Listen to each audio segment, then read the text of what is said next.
Welcome to What's a Crack, Marra. This is basically a roundtable discussion stream with Dungeon Masters. I am not one of them, hence why I'm the host. Today we're joined by Jack, Jordan, and Matt.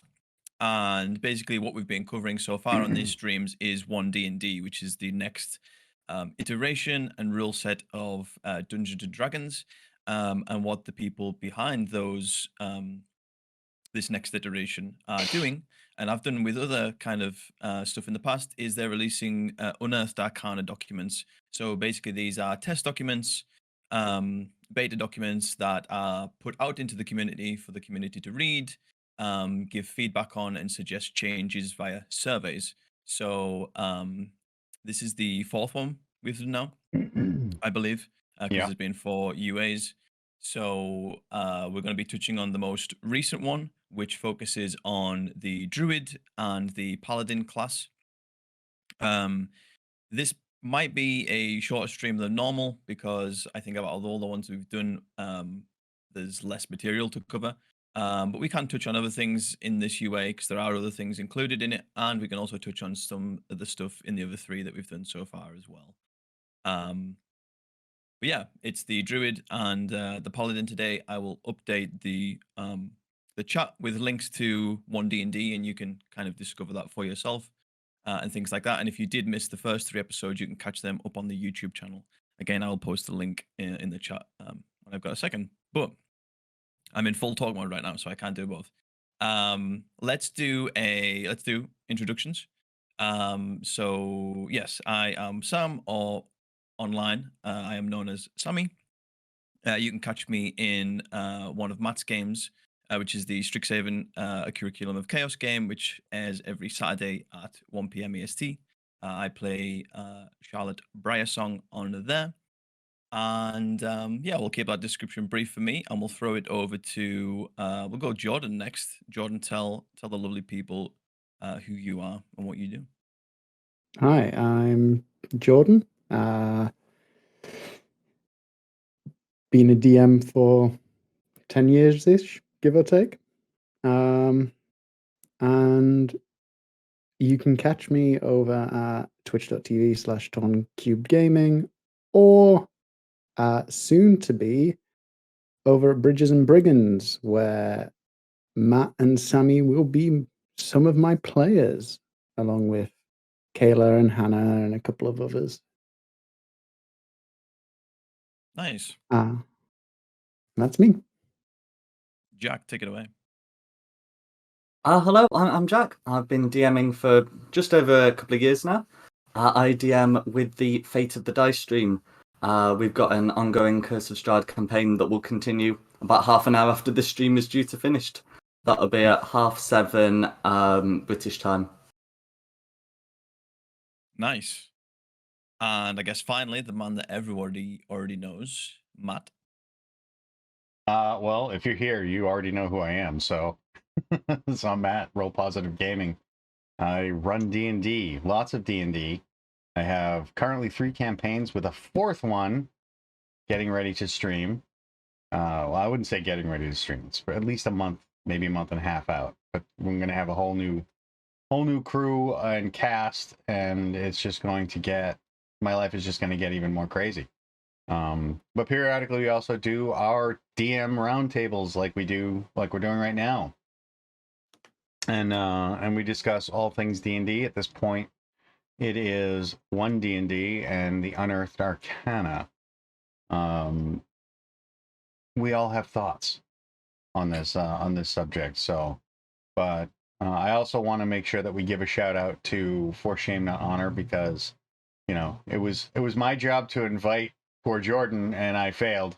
I forgot, and it's like, the suck that we don't have him, because he's got a great opinion on this stuff. He's a good source of information for these things. Plus, I won't feel so outnumbered by all these Brits. The British are coming. Yeah, the British, they're invading. Paul Revere this shit. But other than that, it's very fitting that you're from Boston as well. Yeah, that is true. Come on over, guys. We'll have a tea party. Means something very different over here. But yeah, so that's me. Join my Discord if you want to find out more. And yes, I will actually be a player with UK Jordan on his campaign. And apparently, I've already people have already told me that they're probably going to hate me. So should be good. I can't wait. There's already memes that exist of your basic character concept, Yep. and it's fantastic. Pretty much. So hey, tis what it is. So if you want to see me actually role play my own character instead of everyone else, yeah, jump on over to there, and you'll be able to check that out. So back to you, Sammy. Nice. Okay. So, like I said, we're doing Druid and Paladin, and we are starting with the Druid. What I'm going to do for people that maybe haven't seen these before, haven't seen any of the 1D&D stuff in general, is I'm just going to give you an overview of something that they've introduced called class groups. So you've still got all the core classes that were introduced in the 5th edition 2014 Player's Handbook. But what they've done this time is they've kind of categorized them into 4 different groups. So you have the expert group, which contains the bard, the ranger, and the rogue. The mage group, which contains the sorcerer, the warlock, and the wizard. The priest group, which contains the cleric, the druid, and the paladin, which obviously we'll be touching on today. And the warriors group, the barbarian, the fighter, and the monk. There's also an asterisk to say that the artificer is also an expert, but that will not be released in the 1D&D Player's Handbook. So that's why they have omitted it from these test documents. So with that out the way, let's talk about the druid. So the druid is part of the priest class group, like I just said. Its primary ability is wisdom. And in terms of the hit dice, proficiencies, and armor, the hit dice are the same as the 5th edition druid, so that's a d8. Proficiencies are the same except for weapons. So now druids are trained in all simple weapons, which gives them access to short swords, basically, but they have lost proficiencies with scimitars.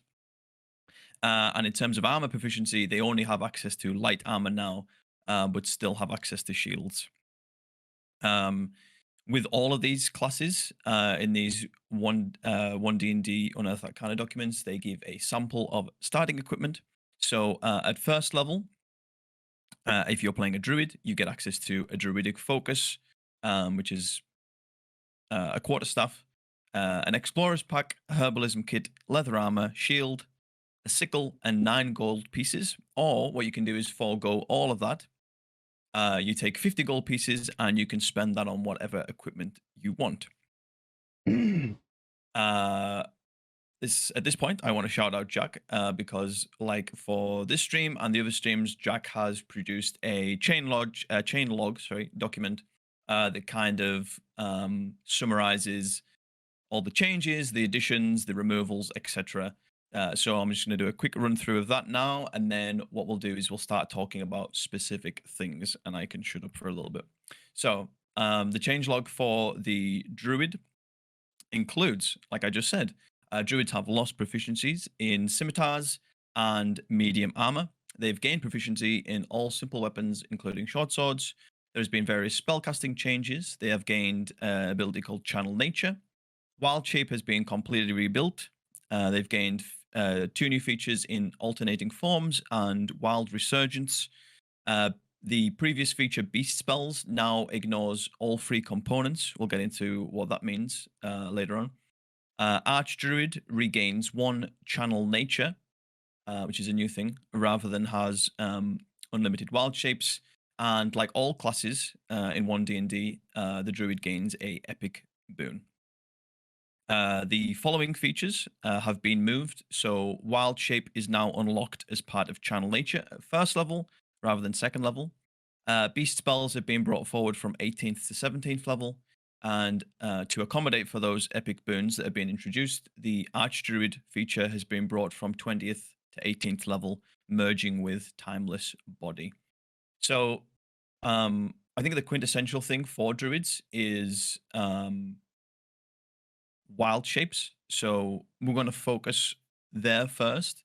And again, Jack has kind of created a chain log of things that have changed with wild shapes. So to kind of summarize those, there are now 3 wild shape templates that you use, and then you can flavor kind of the visual appearance of your beast rather than have stat blocks for all the different beasts. When you wild shape, you retain your humanoid creature type or Fey if they're sticking with Hexbloods rather than beast, like I just said. Now this is really specific to which of these templates that you use, but you kind of now retain your Constitution stat when you wild shape, and typically your Strength stat, whilst Dexterity is now set to your Wisdom score instead. You lose features, proficiencies, and senses whilst in wild shape. The duration is actually, for the most part, extended compared to the 5th edition rules, and now there is no burrowing speed. If you remember back in 5th edition, as you leveled up, you would gain access to climbing speeds, swimming speeds, and flying speeds. Well, now you can't access a climbing speed until 5th level. The swimming speed has been moved from 4th to 7th, and the flying speed has been moved from 8th level to 9th level. There is, I can recap kind of these 3 templates, but just to give the names of them, there are the Animal of the Land, the Animal of the Sea, and the Animal of the Sky. Let's. I'm just trying to think how to do this because I've been talking for a while. Before we dive into those, what we'll do is we'll do a general talk about wild shapes. Then I will give the descriptions for each of them. Then we'll talk about those individually. So we'll go Jack first. Without kind of touching on those 3 templates, Jack, what do you think about how Wizard of the Coast have went about changing wild shapes, just generally? So tying it to channel nature is, I think a reasonable change, because one of the issues you might say with the 5th edition Druid is it didn't get a lot of features besides spellcasting, which is perfectly normal for a full caster. The wizard only gets arcane recovery until the highest of levels. But the Druids ones were all very focused around wild shape, which means if you didn't want to use wild shape for whatever reason, or you had a subclass that provided like alternative uses that weren't really shape based, a lot of these features feels like it didn't really apply. So with the channel nature, you now have alternate features scaling off the same resource if you don't particularly want to use wild shape, which I think has been a nice touch. One thing I would like to go over is just the time difference, because you see, I'm not sure if that's actually a thing or whether it's a mistake. Because the way the wording was in the 5e Druid was the wild shape lasted for a number of hours equal to half your Druid level rounded down. So you got it at 2nd level because that was the only way you could have a minimum of 1 hour. The 1 D&D Druid just says half your Druid level, and it doesn't specify whether it's rounded up or rounded down. Now, normally you would just round down, but if you're getting at the 1st level, rounding down from a half is 0, which means if they do round down, you actually can't really wild shape at 1st level at all, or it would only last for 0 hours. So it might be that what they're instead doing is they are acknowledging that half an hour is a legitimate period of time, which it is. An hour is not a discrete block like 1 hit point or 1 spell slot is. And therefore, at 1st level, you can wild shape for half an hour. At 3rd level, you can wild shape for 1.5 hours, which is half an hour longer than you could.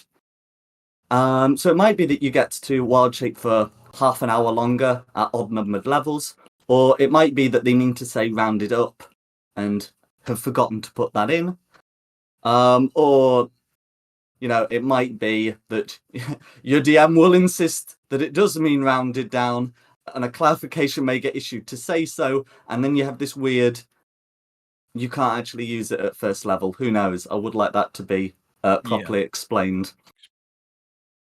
Yeah, I'm trying to think back to so every time a UA document comes out, the lead game designer Jeremy Crawford and the kind of I don't know what his official title is, but he's like the head of kind of D&D social media, Todd Kendrick.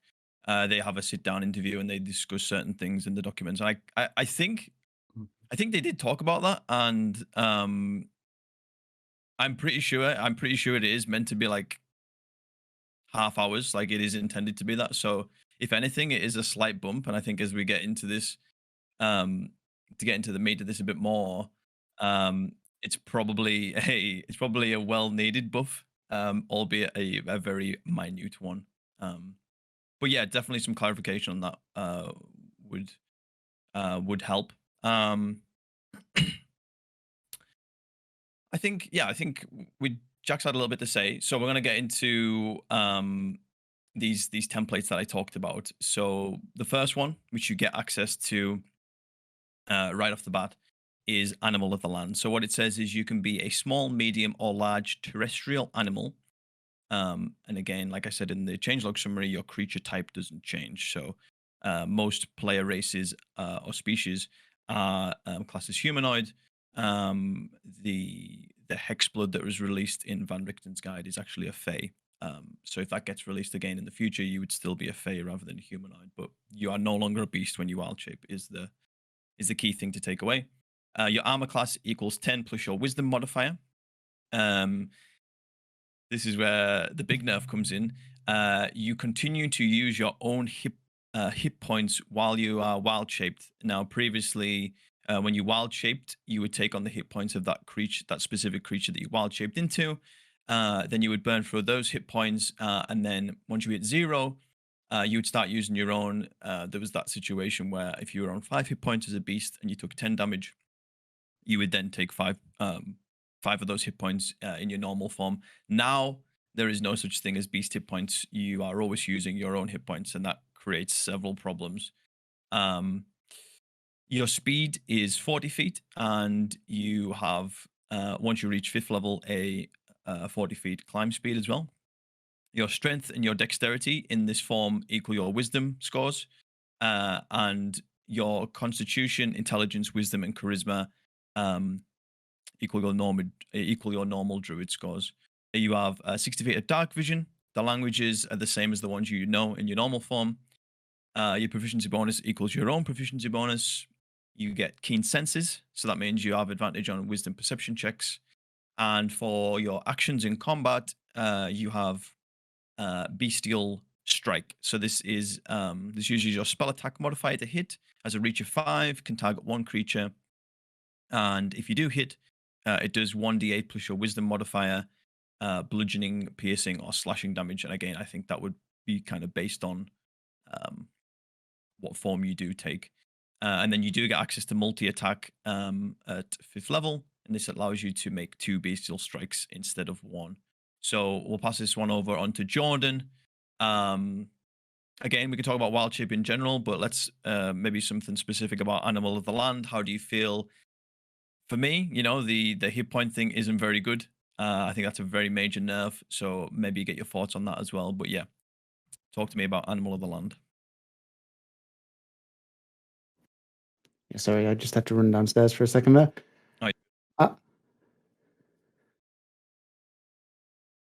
Did you hear what I said? I did, yeah, talking about Animal of the Land. Sorry about that. Yeah, so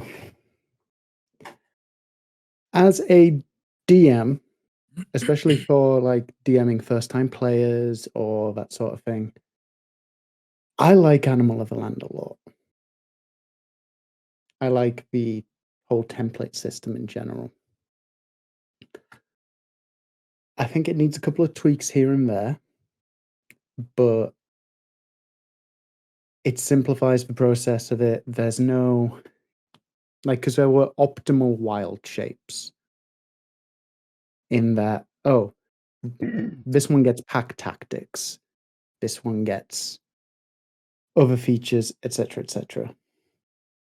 And so it makes sense to me that to kind of simplify that process and balance it out with other classes, having that template system works a bit better, especially the hit points, because it means druids no longer have like 60 hit points effectively at level 2.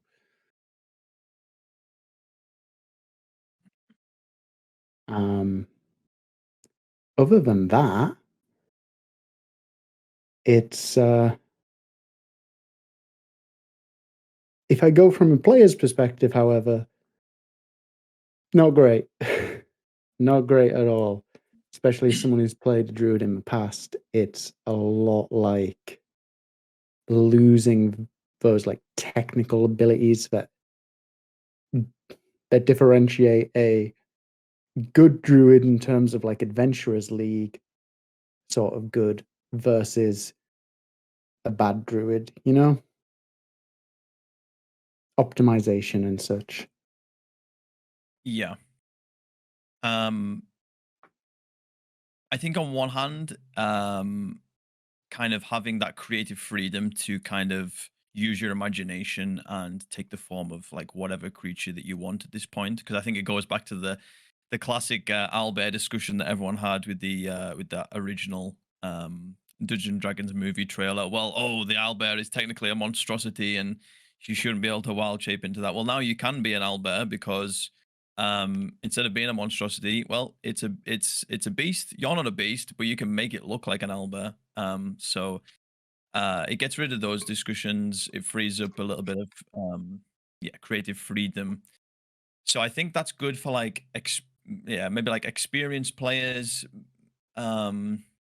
Maybe for new players it is good. Like you don't have to like rummage through 1,000,001 different creature cards, and it's everything that you need is kind of all is all there. So I get that argument as well. But on the other hand, it's like, is this wizards being a little bit lazy and not having to flesh out all these beasts, or will they still flesh out beasts for kind of NPC encounters? We don't know. But yeah, the hit point thing is definitely a nerf, whichever way you look at it, whether you agree or you don't. And previously you would retain your mental stats and take on the physical stats of the creature. That isn't the same anymore. That's all being rehashed. In this case, specifically for Animal Land, this will change with the other two. But your strength and dex is your wisdom, which is pretty good, fairly good. Except now this time your constitution isn't the animal's constitution, it's your own. So I think that's kind of a nerf as well, because most beasts that you were going into has decent constitutions. So I feel like, if you're playing a druid now, with the hit points and with that constitution caveat that I just brought up, you do kind of, it feels like you are more having to invest in con. So I obviously wisdom's your primary stat, but I feel like if I was building this, I would definitely look at constitution as kind of my first like secondary stat that I invest into. So if anyone else has anything to add on Animal the Land, feel free to speak up. Otherwise, we'll move on to Animal of the Sea.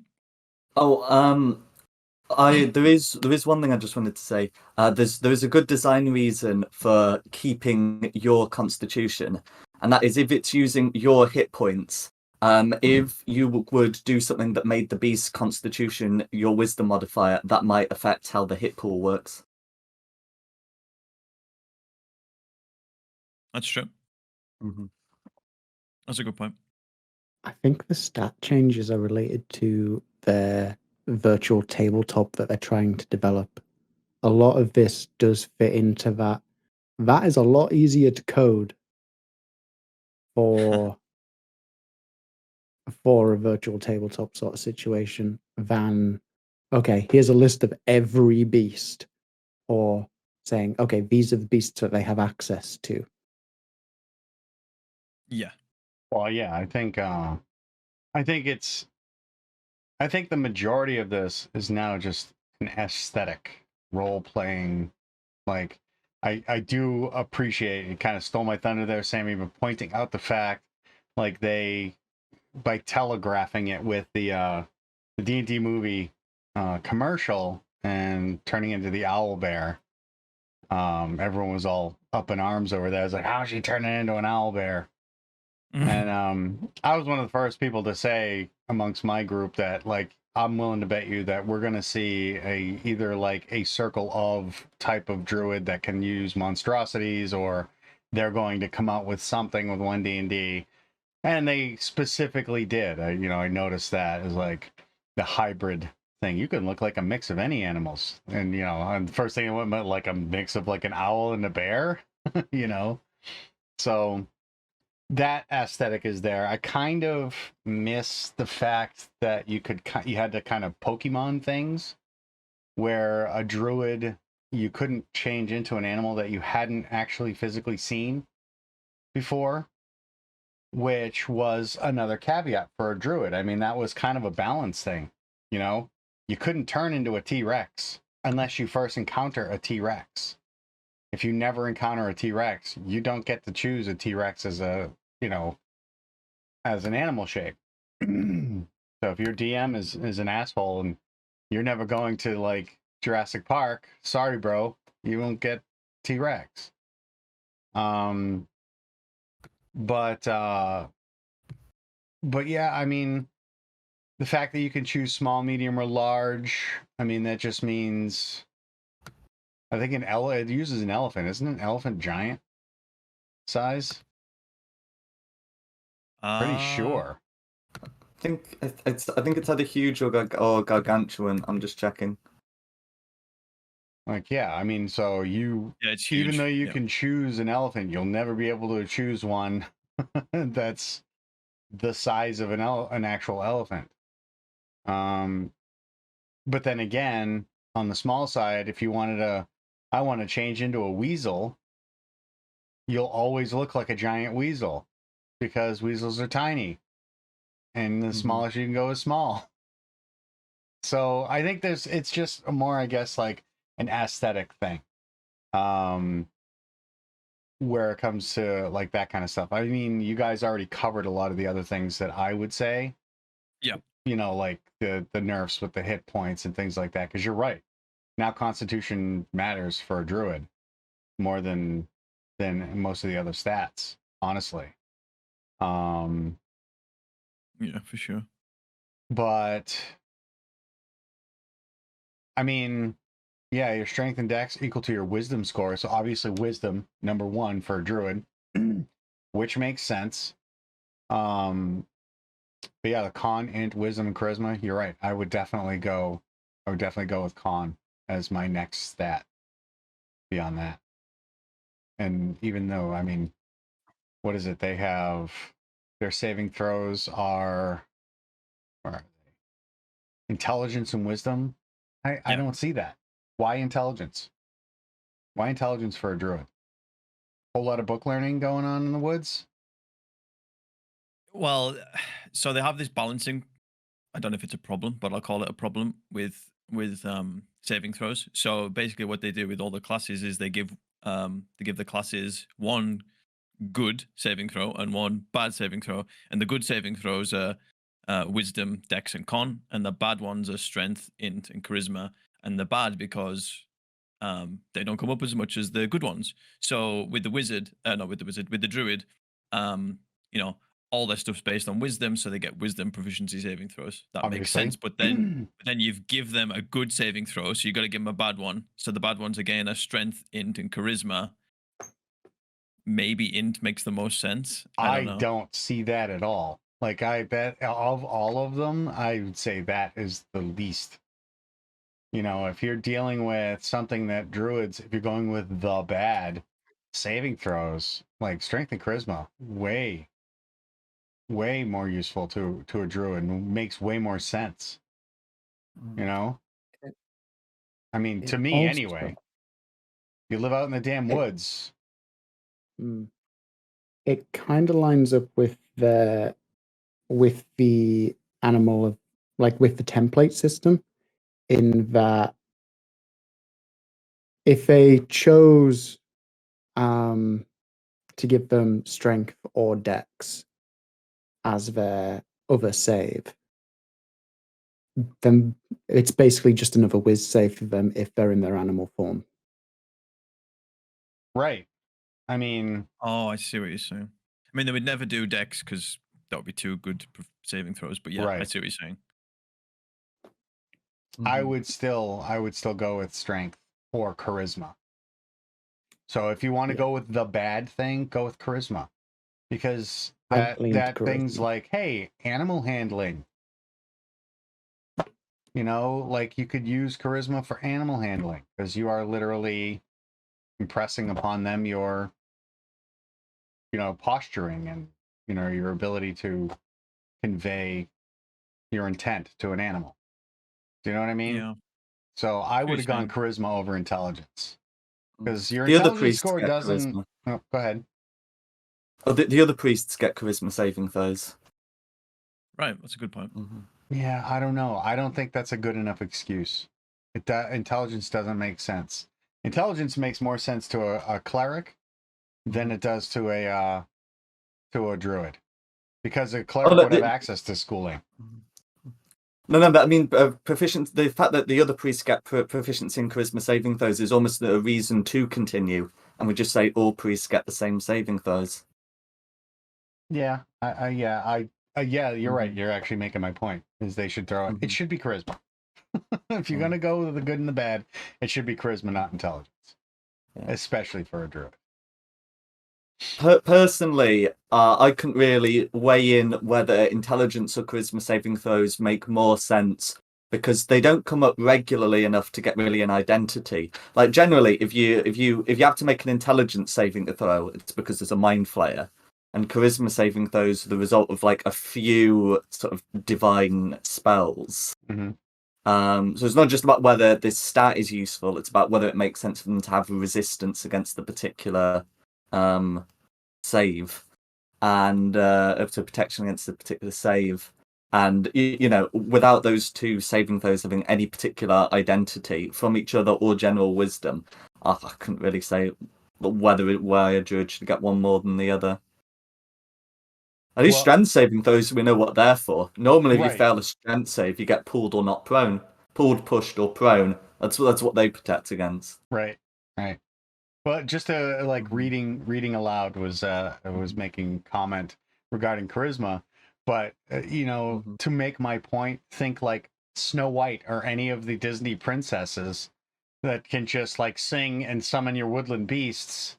It's kind of the same deal, really. I mean, you live among the animals, so yeah, you may not be able to attend a cotillion and keep up with the people there, but that is. It's still an abstract of your ability to be charismatic. It's the same with intelligence. Intelligence is not necessarily like how smart or stupid you are or anything like that. It's more of a measure of your schooling, of your exposure to information, which a druid really wouldn't be.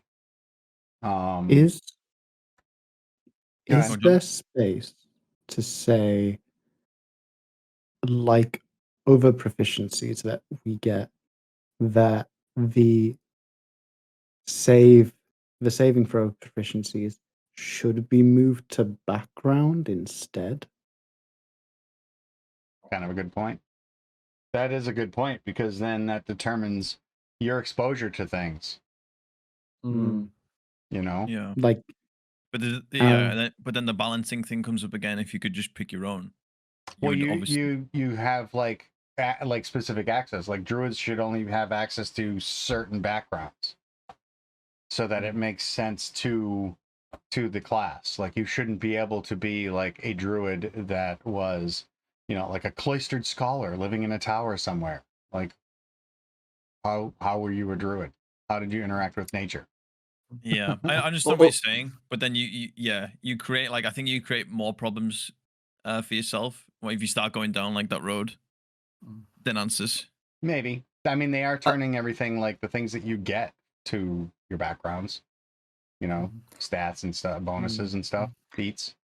Yeah, but like make it a full template. But I mean, they give you examples of what we call old backgrounds, but and then within them you get your certain things. But again, they're just primarily for new players or people that just don't want to spend more time thinking about stuff. But for the most part, it's still all free range. You know what I mean? So, yeah. What were you gonna say, Jack? Oh, I was going to say that if you put both saving throws in the background, then at least the background you'd be forced to pick one major save and one minor save, which would have less of the balancing issues. I mean, there could still be the thing where if you choose proficient.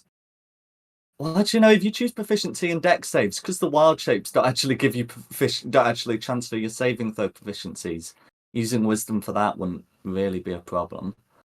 But I mean, there's probably not too much of an issue if the saving throws were moved to backgrounds. I'm just okay with them being class features. But so long as you had to still pick a major save and a minor save, it would probably be all right. Well, there's the other thing too is did they change the skills? Because all right, intelligence. I could see intelligence mattering to a druid because they gave him access to Arcana, Medicine, Nature, and Religion, all intelligence skills. That is more than That's what. I went through each one. I think the skill proficiencies are the same as 5e. Okay. So they Yes. have Yeah, I read that out. Yeah. Arcana, Insight, Nature, Religion, Medicine, Perception, Animal Handling, and Survival. So yeah, there's a lot of int-based skills there. Yeah, well, that's what I was saying. So there's, I don't know. What I I'm gonna just do- don't like that intelligence as a save. Yeah, I think this is a great discussion. But I feel like it's for a different time. Fine. So we're gonna move on to Animal of the Sea. So yeah, with these two, I mean, I think we've obviously had a good general talk about these templates now, just off the first one. So probably won't have much to say, much more to say about these two, but definitely there's some differences. So again, you can be small, medium, or large, but this time you are an aquatic or semi-aquatic, 8-legged mammal of action. Sorry, animal. Again, your armor class is 10 plus wisdom. Hit points same as before. This time you have a normal speed of 10 and a swim speed of 40. This time, instead of your strength and dex equaling your wisdom score, it's just your dexterity. And then you retain your own strength, con, int, wiz, and charisma. Instead of having 60 feet of dark vision, you have 90 feet in this form. Languages are the same, proficiency bonus is the same. You gain the amphibious trait, which means you can breathe air and water. And you get the bestial strike feature again. It's slightly different, this one. And because you can... because you're already at level 5 at this point, you just inherently get multi-attack. So the bestial strike is, again, spell attack modified to hit, reach of 5 range, reach of 5 feet, and one target. But instead of doing 1d8, you do 1d6 plus your wisdom modifier, bludgeoning, piercing, or slashing. So yeah, I'll give this one to you, Matt. Anything you want to talk about here? Or how do you think about why are we going from a 1d8 with land to 1d6 with sea? How do you feel about getting rid of strength tied to wisdom? It's now only your dex tied to wisdom. Any thoughts on the sea? Well, the dex makes sense. You are, I guess, less affected under the water. Your dex is the most important thing when you're underwater, your ability to move quickly. Yep. But all I gotta say is they made the mistake of giving the ability to mix animals to somebody like me because dolphin crab. That's all I'm gonna say there. Totally gonna mess with people with that stuff. That's a dungeon master. It's gonna turn into Spy Kids 2. If anyone's seen Spy Kids 2, they go to an island and all the creatures are meshed together. This shit is some island of Dr. Moreau at this point. D6, I'm not sure why they would have done that. Why they would change it? This is a higher. It gets worse as well. Well, it's a higher level form. Granted, I will say this. the most challenging environment I have ever used against players is water. It doesn't matter what they do, they always seem the least prepared to handle encounters in that environment. So that is a bonus right there. The ability to actually move quickly, fight, and all that stuff is cool. But the fact that I'm turning into like a large creature like a shark and I'm biting you with what I have a tiny mouth for a D6, it doesn't. I would think that should go up if you're changing into a better animal form, especially since that animal form is very limited. Not like you're going to be like really changing into that on land, unless of course you do the crab dolphin. I mean, there are aquatic creatures that you can walk with. But yeah, I think the D6 is a mistake, especially for that, you know, despite the other things that you get. I mean, you do get 2 attacks, but you eventually get that with animal and land.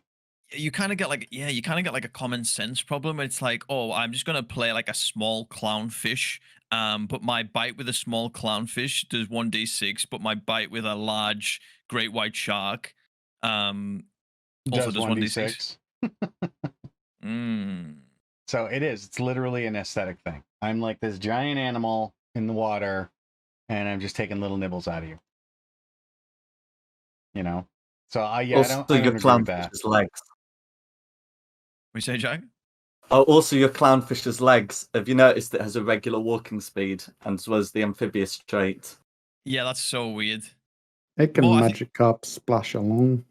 The more we're talking about this, the more I think there needs to make drastic changes or just scrap it all together. There needs to be some kind of aesthetic to it, you know?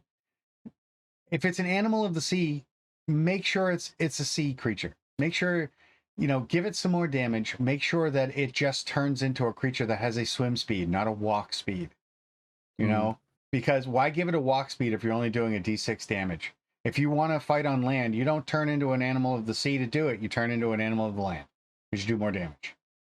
Yeah, and there's actually we'll talk about this in a little bit, but there's a feature that like you can bonus action back to your normal form and then bonus action back to a different form without expending another wild shape, as long as you do it within like a minute of each other. So you could do that. Like you could be in the sea. Oh, I need to come out to the land now.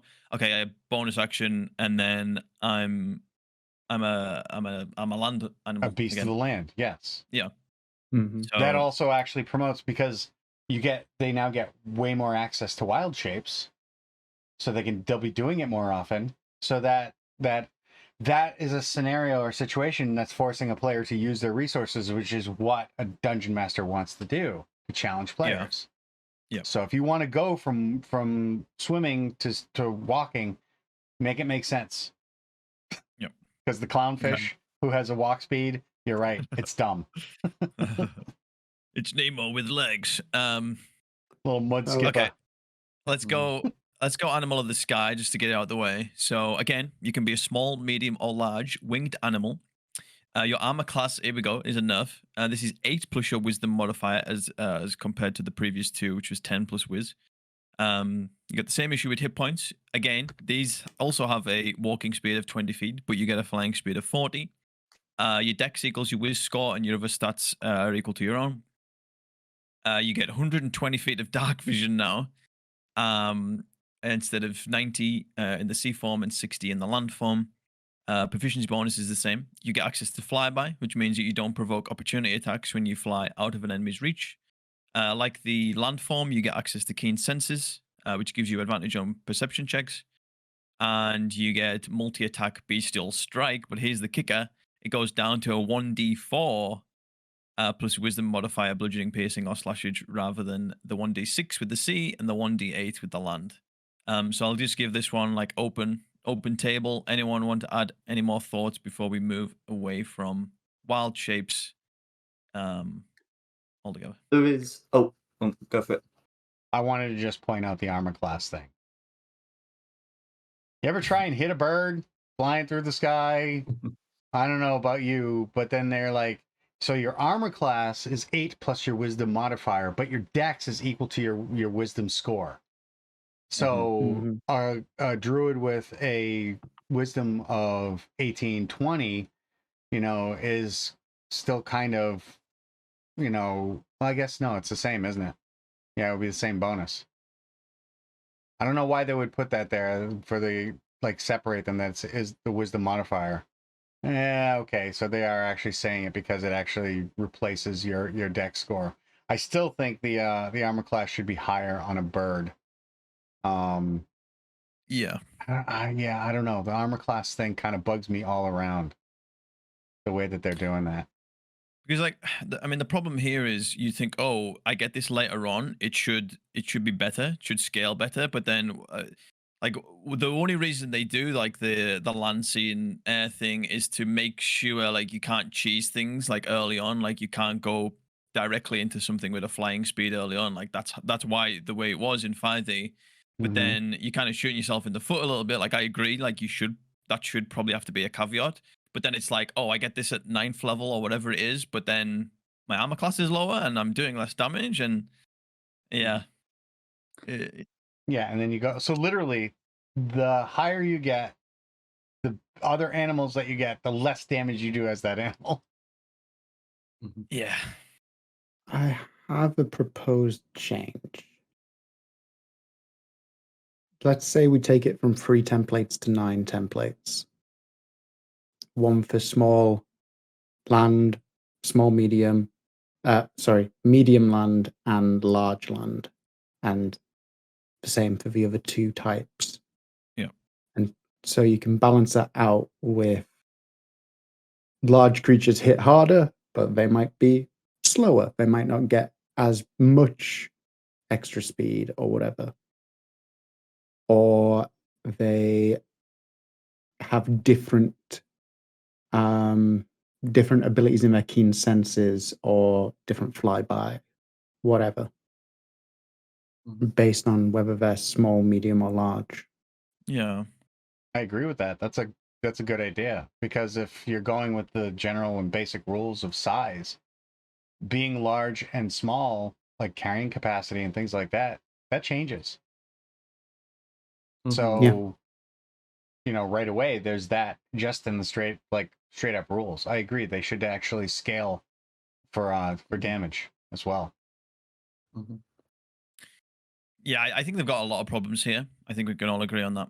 I'm very interested to see what they do with this going forward, because it definitely needs to change. But I was just going to say, just to finish that statement off, is just to say that it's a tricky one. It is a tricky one, whichever way they do it. They've tried to really simplify it here, and it works in some ways, but in other ways, it just falls off a cliff. So I want to hear Jack on this whole thing. You're the numbers guy. Go on, Jack. So there is one thing I've noticed about the beast of the land. I think the beast of the sky.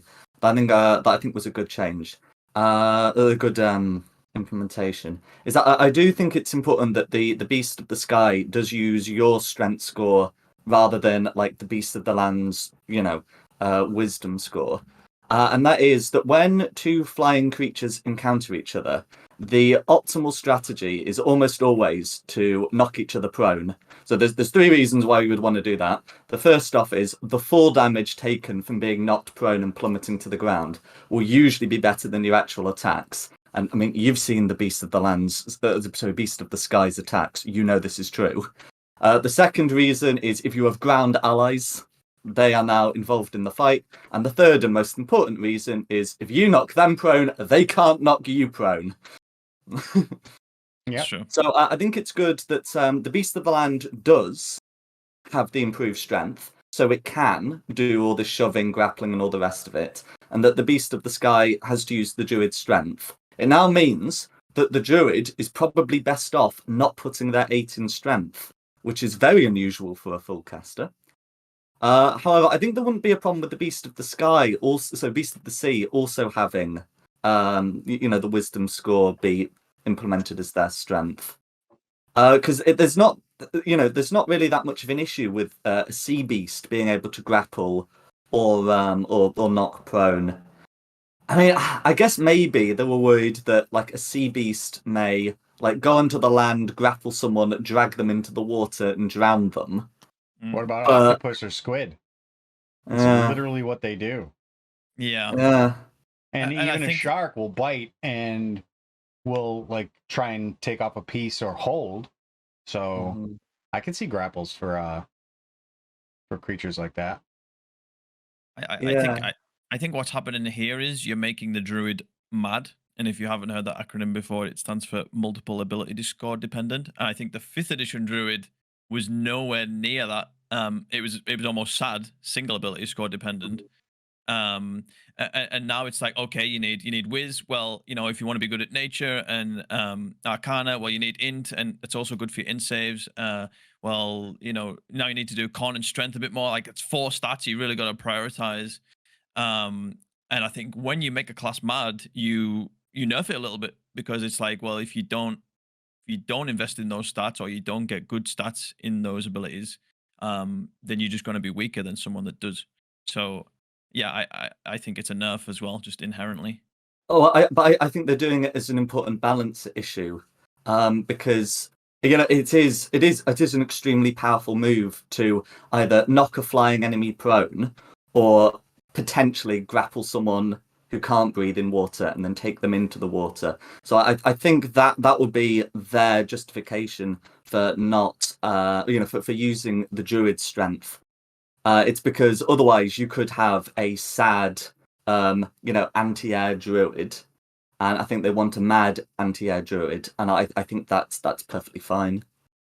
But with the Beast of the Sea, I personally don't think the risk of the octopus grappling someone, dragging them into the water and drowning them is nearly as big a risk as Wizards of the Coast design team. But I think that is something that they were thinking. That they don't want to have complaints in 2 years of now the best way to play a druid is the octopus the drowning octopus, basically. I don't think it's a big concern, but I think it is something that they're worried about. Beast of the Sky, I think, absolutely use the druid strength. Otherwise, you only have one attack really, and it's shove. Right. I think it leads to the discussion though. It's like you said it was like a necessary balancing issue. But I mean, I look at Druid in 5th edition. I don't think it's overpowered. You could definitely make a case for Circle of the Moon being overpowered, but I don't think it is. I definitely think it has key spike points at levels. I think Circle of the Moon is the best 2nd level class in the game. Right. I don't think you can argue with that. Just because you can do Ablative hit points. You can do CR1 creatures at level 2, which is stupid. And most of those creatures have extra attack and things like that, which normally you wouldn't get till 5th level. So yes, Circle of the Moon definitely had some overpowered things in its kit. I don't think for the entirety of its life it's overpowered, but it definitely had spike points that needed to be checked. But I think Druid overall really didn't. I never looked at someone playing like a non-Circle of the Moon Druid and thought like, oh, that's overpowered. What you kind of doing there? Like I never had that. And you doing. We've only focused on wild shapes, but the things that you are implementing are nerfing it.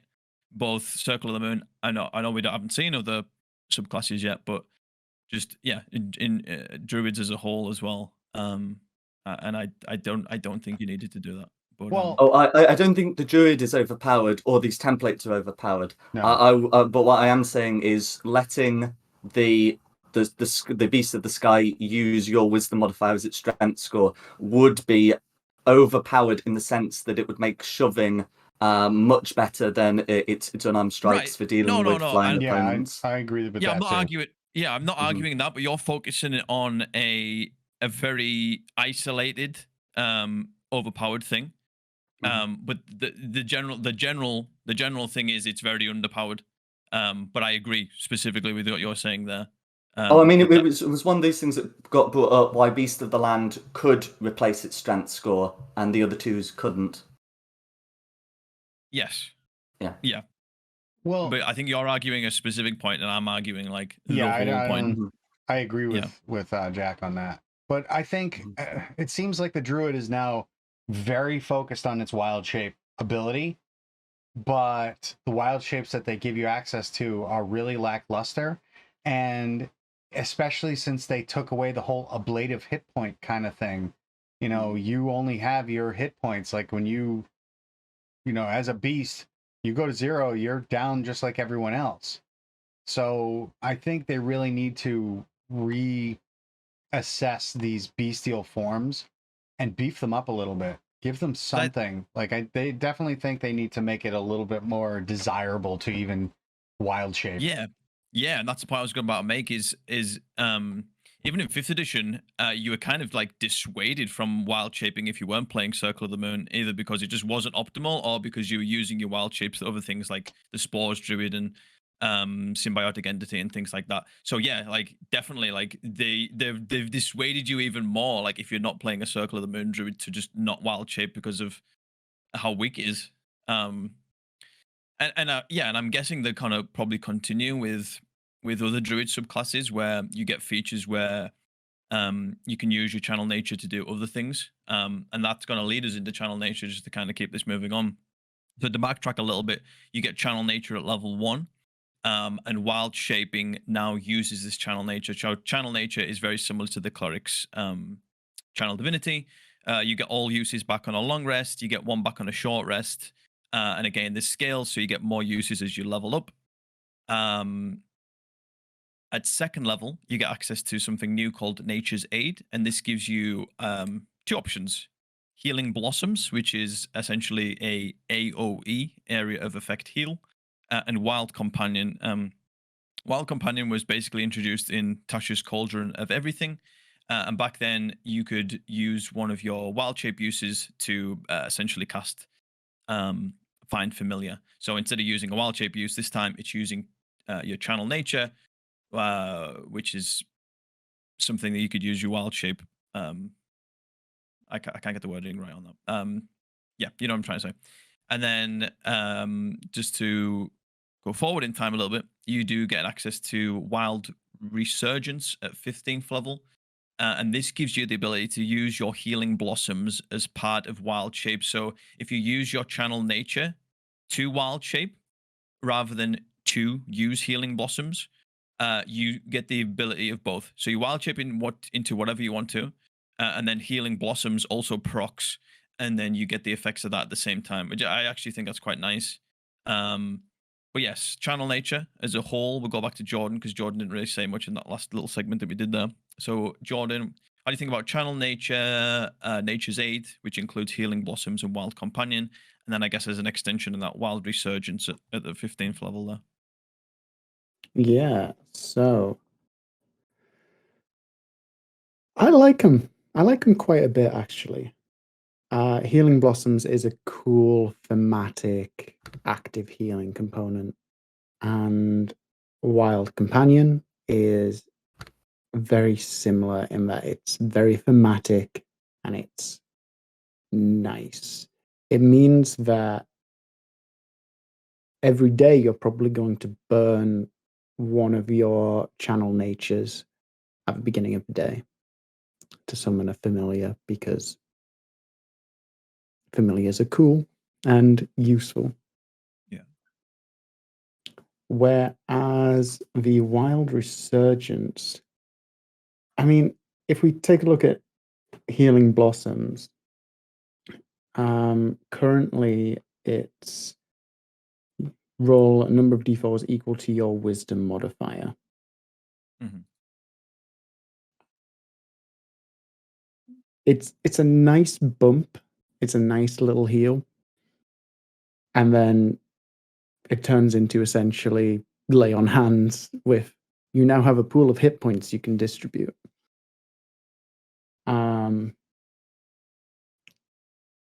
And I don't see much of an issue with it proccing with Wild Resurgence, unless we get well, you can combo it with, so when you use your wild shape, you can use Healing Blossoms as part of the same use of channel nature. So how does that combine with the alternating forms ability?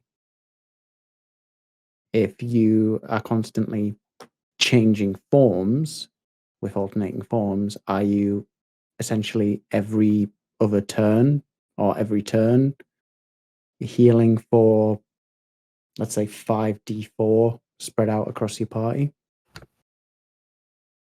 I'm just trying to read the wording on both of these. The wording of Loud Resurgence is it's when on the same use of channel as part of the same use of channel nature, and the alternating forms explicitly does not use channel nature.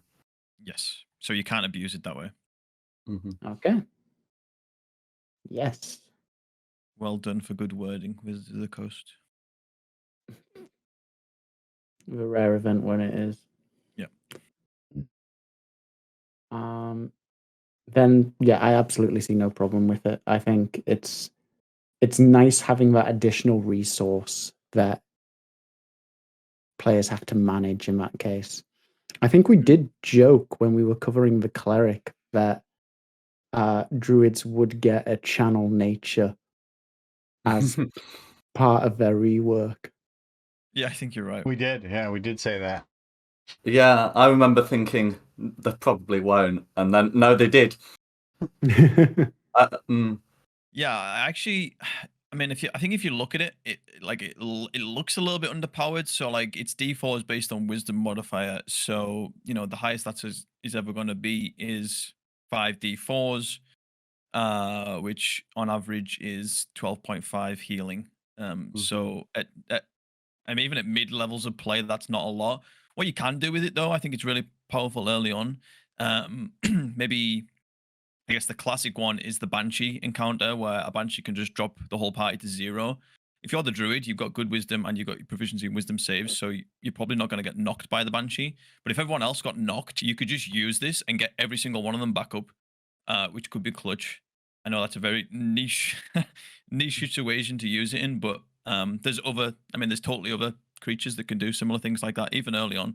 So yeah, I think it's fine early on, but I think maybe a little bit more scaling at later levels. Personally, I think it should be a number of d6s equal to your proficiency bonus. And the reason why I say that is because the cleric has a similar heal ability. It can't be distributed, but that's a proficiency bonus of d8s. So I think it should be a bit less because the ability to distribute it is better than the ability to not. But I think they should be roughly comparable. And I think proficiency bonus of d6s does that better.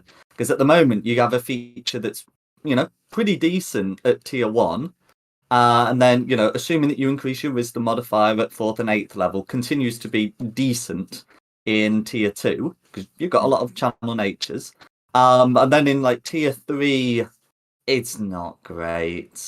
The ability to tie it to wild shape, does make it a bit better than it would otherwise be. But I'd just rather proficiency bonus d6s. I mean, yeah, you could take a single level of Druid and still be able to restore a considerable amount of healing even with 19 levels in something else. But I think that's fine because, when you get to high levels, your hit points are bigger and, it should scale with uses. Yeah, because I think the even usage should scale with level.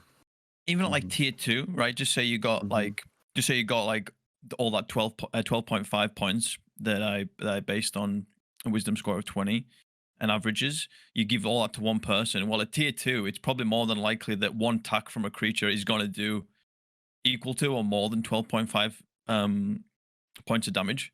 So yeah, it's not helping you a lot in that situation.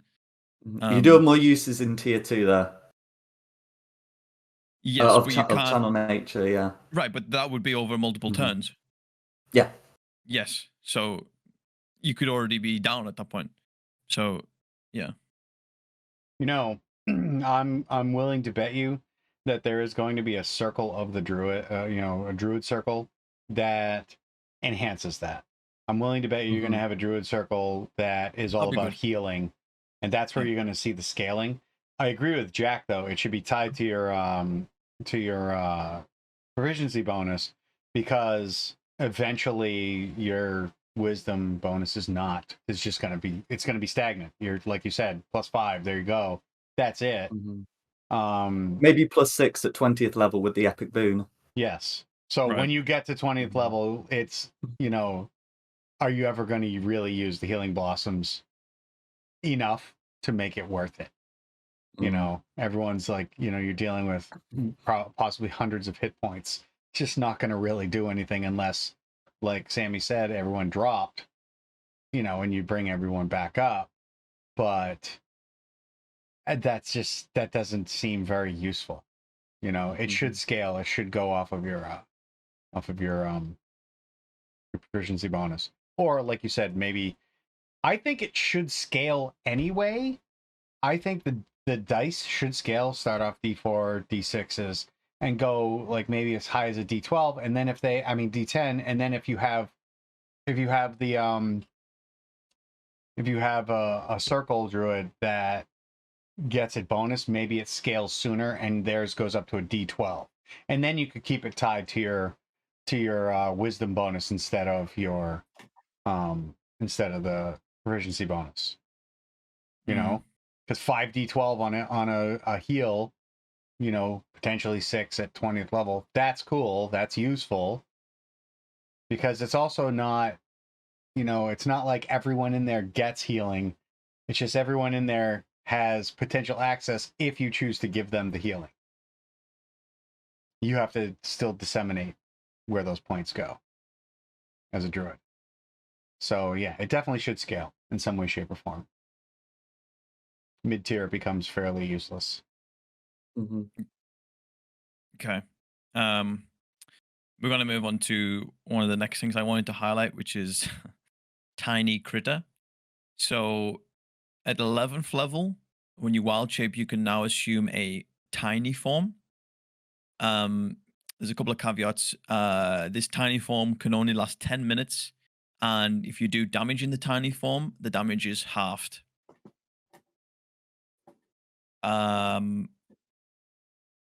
I think personally, what they're doing here is they're stopping people from like turning into flies at like early levels and just flying through like keyholes and things like that in small spaces. Like maybe it's not a keyhole, maybe it's like the gap under the door or a crack in a rock or something like that, and kind of what's the best word? Cheesing encounter, like not even encounters, like cheesing, like I don't know, puzzles, encounters, yeah, whatever.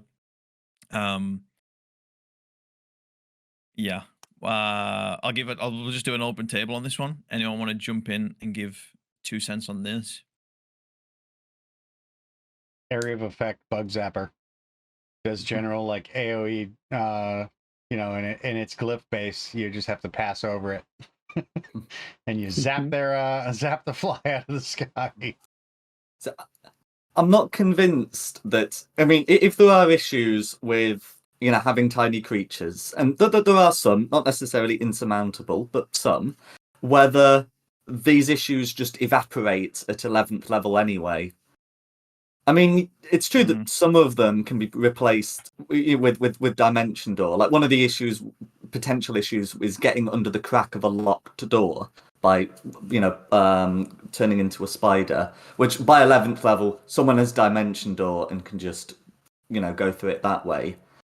But I'm not convinced that all the potential issues, you know, that come up with tiny creatures, it can, you know, have been replaced by that point. I feel that they need to decide if tiny creatures are an issue. If they are an issue, then the druid just doesn't get them. And if they're not an issue, that it's okay to have them. Well, maybe not at first level, but maybe like at 5th or something. Yeah, and I think a lot of that's going to depend on the changes that they ultimately do make with the wild shapes in general. It fits into my proposed 3 stat blocks for each of the types thing. You just unlock the tiny stat block at level 11. Yeah, so you'll become even weaker. The higher you get as a druid, the weaker your forms can become. Yeah, it makes me want to play a druid. I think it feels to me like they did to the druid what they started with the ranger. It's just like it was kind of generally underpowered. Its class focus was, you know, it really just, there were other classes that could out ranger or ranger. It's the same thing with druid. Druid's now their shtick. It's just really lackluster. Yeah. Yeah. You are kind of diluting that class identity. Yeah. I mean, we've already touched on this, but the last thing I wanted to talk about is alternating forms. So, like I said, you can use a bonus action to switch back and forth between normal and wild shape forms. It doesn't use a channeled nature slot to do so, but you have to keep doing it within a minute to keep switching, basically. So, I think this is good. But yeah, there's still root problems with wild shapes altogether. So I guess at this point, yeah, it's an open table on alternating forms, but just anything druid that we've discussed so far before we specifically move on to the Circle of the Moon subclass. I think alternating forms played into what I was saying. You know, you can do it much much faster, and it's why would you do that?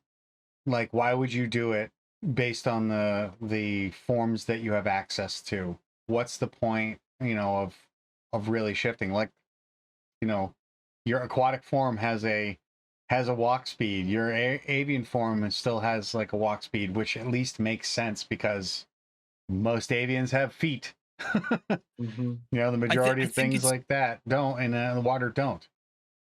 Yeah, I think it's probably. I think it definitely comes too late, but I think it's probably so you can. You're in a wild shape form. You don't want to quote unquote waste it. So you can use this, go back to normal form. You can either communicate or you can cast a spell, and then as long as a minute hasn't went by, you can then go back, and then you can still keep concentrating on that spell. Obviously, at higher levels, that becomes redundant because you can just cast spells anyway. I think that's where they're going with it, but to leave it to like 13th level is just so late. I'm still hung up on the forms. Yeah, They're I'm lackluster. I would never play a druid. I'm the same. Yeah. At least you could try and intimidate people by wilding shaping into a form that looks exactly like a beholder. There you go. There you go. It's just, I don't know. It's a template. Needs help. Druid needs a lot of help in 1D&D. I don't know. Or is there a thing that does actually limit the forms? Let's have a look. There probably should be something that stops you wild shaping into something that looks like a beholder. I don't think it does. I would still, as a dungeon master, I would put the caveat out there. You need to have seen it. You need to have seen it to change into it. I think it needs to like resemble like a normal beast. So you can like mash an owl and a bear together because they're actually beasts, but a beholder just isn't.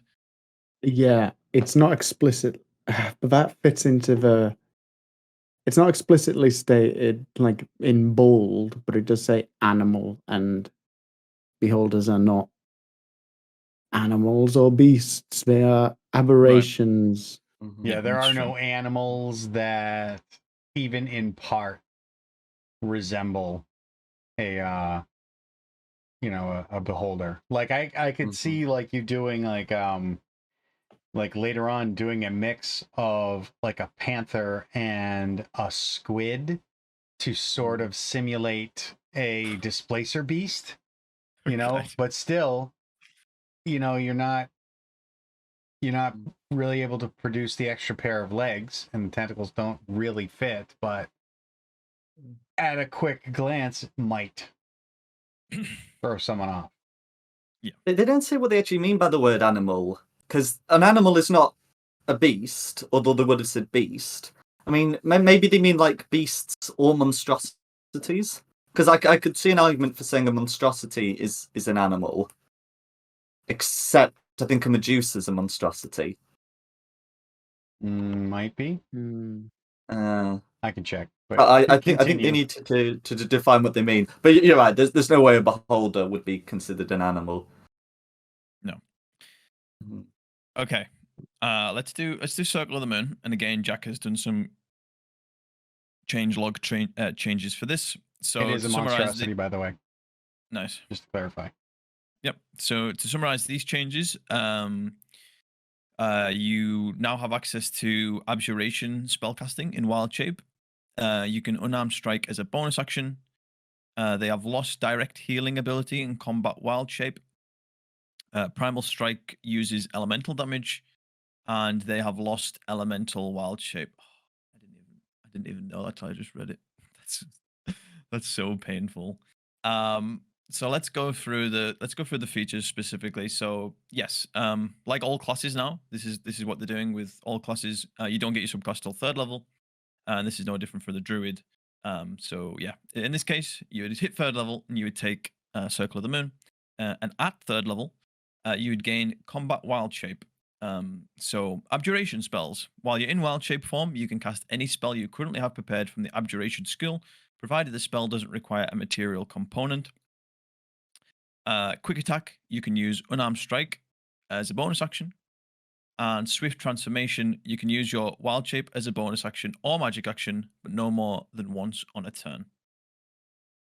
How are we feeling about level 3 Combat Wild Shape? We'll go Jack this time. So there are some good things about it. Like the ability to have an unarmed strike as a bonus action means they can shove and grapple more frequently. The ability to cast abjuration spells is basically meant to replicate that thing where if you wild shaped in 5e as a moon druid, you could expend a spell slot to restore some hit points. And the bonus action is a carry on from 5e. So there are some good things about it, but then it then goes back to the fact that the moon druid in 5e got you some really good forms. Well, or at least some good forms for the level. Whereas this doesn't actually really improve your wild shape beyond the unarmed strike as a bonus action. And as we've established, the templates aren't very good. So if the templates were good, I would be happy with this. With this feature.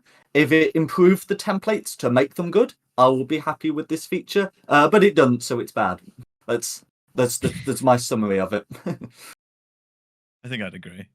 And like with the Combat Wild Shape thing, I mean, when I played a Moon Druid, I never found myself using that again because you're taking on the hit points of the creature, you're not using your own.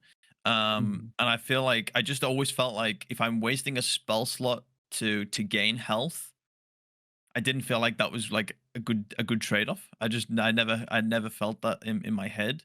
And then there may be certain situations where you just really, really wanted to keep in this form for whatever reason. Maybe you didn't have any other left, or maybe you're like low in hit points in your normal form. So like it was paramount that you stayed in that form. But like that never came up. But I do think just getting rid of that and adding the abjuration spells is a buff there. But like you said, kind of this whole subclass is taking a nerf just because of how bad these new templates are. Jordan or Matt, anything else to add on Combat Wild Shape? Jordan, you can go first. So one of the key things about the Combat Wild Shape is it allows, because of some changes to the schools that certain spells belong to, so like Cure Wounds, Healing Word, etc., it now allows your druid, if they are the sole member of the party, if they're the sole member of the party that has access to healing, it means that they can effectively still do their wild shaping while being your party's healer. That's a good point. I mean, I think if they're going for that, then I don't know. How do we feel about giving them access to healing blossoms whilst in wild shape, or can you just do that anyway? Well, you can eventually wild shape and use healing blossoms at the same time. Oh no, I know that, but I'm saying, can you, whilst you're wild shaped, can you still expend a channel nature and do a healing blossoms? Is that a thing you can do, Jack? I think you can. I mean, you can still use your channel nature and Right, because wild it's shape. not casting it's not casting a spell, is it? Right. So yeah, you can still use it according to as this is written. Doesn't say you can't. So you could have a cool thing where you wild shape and then use one of your other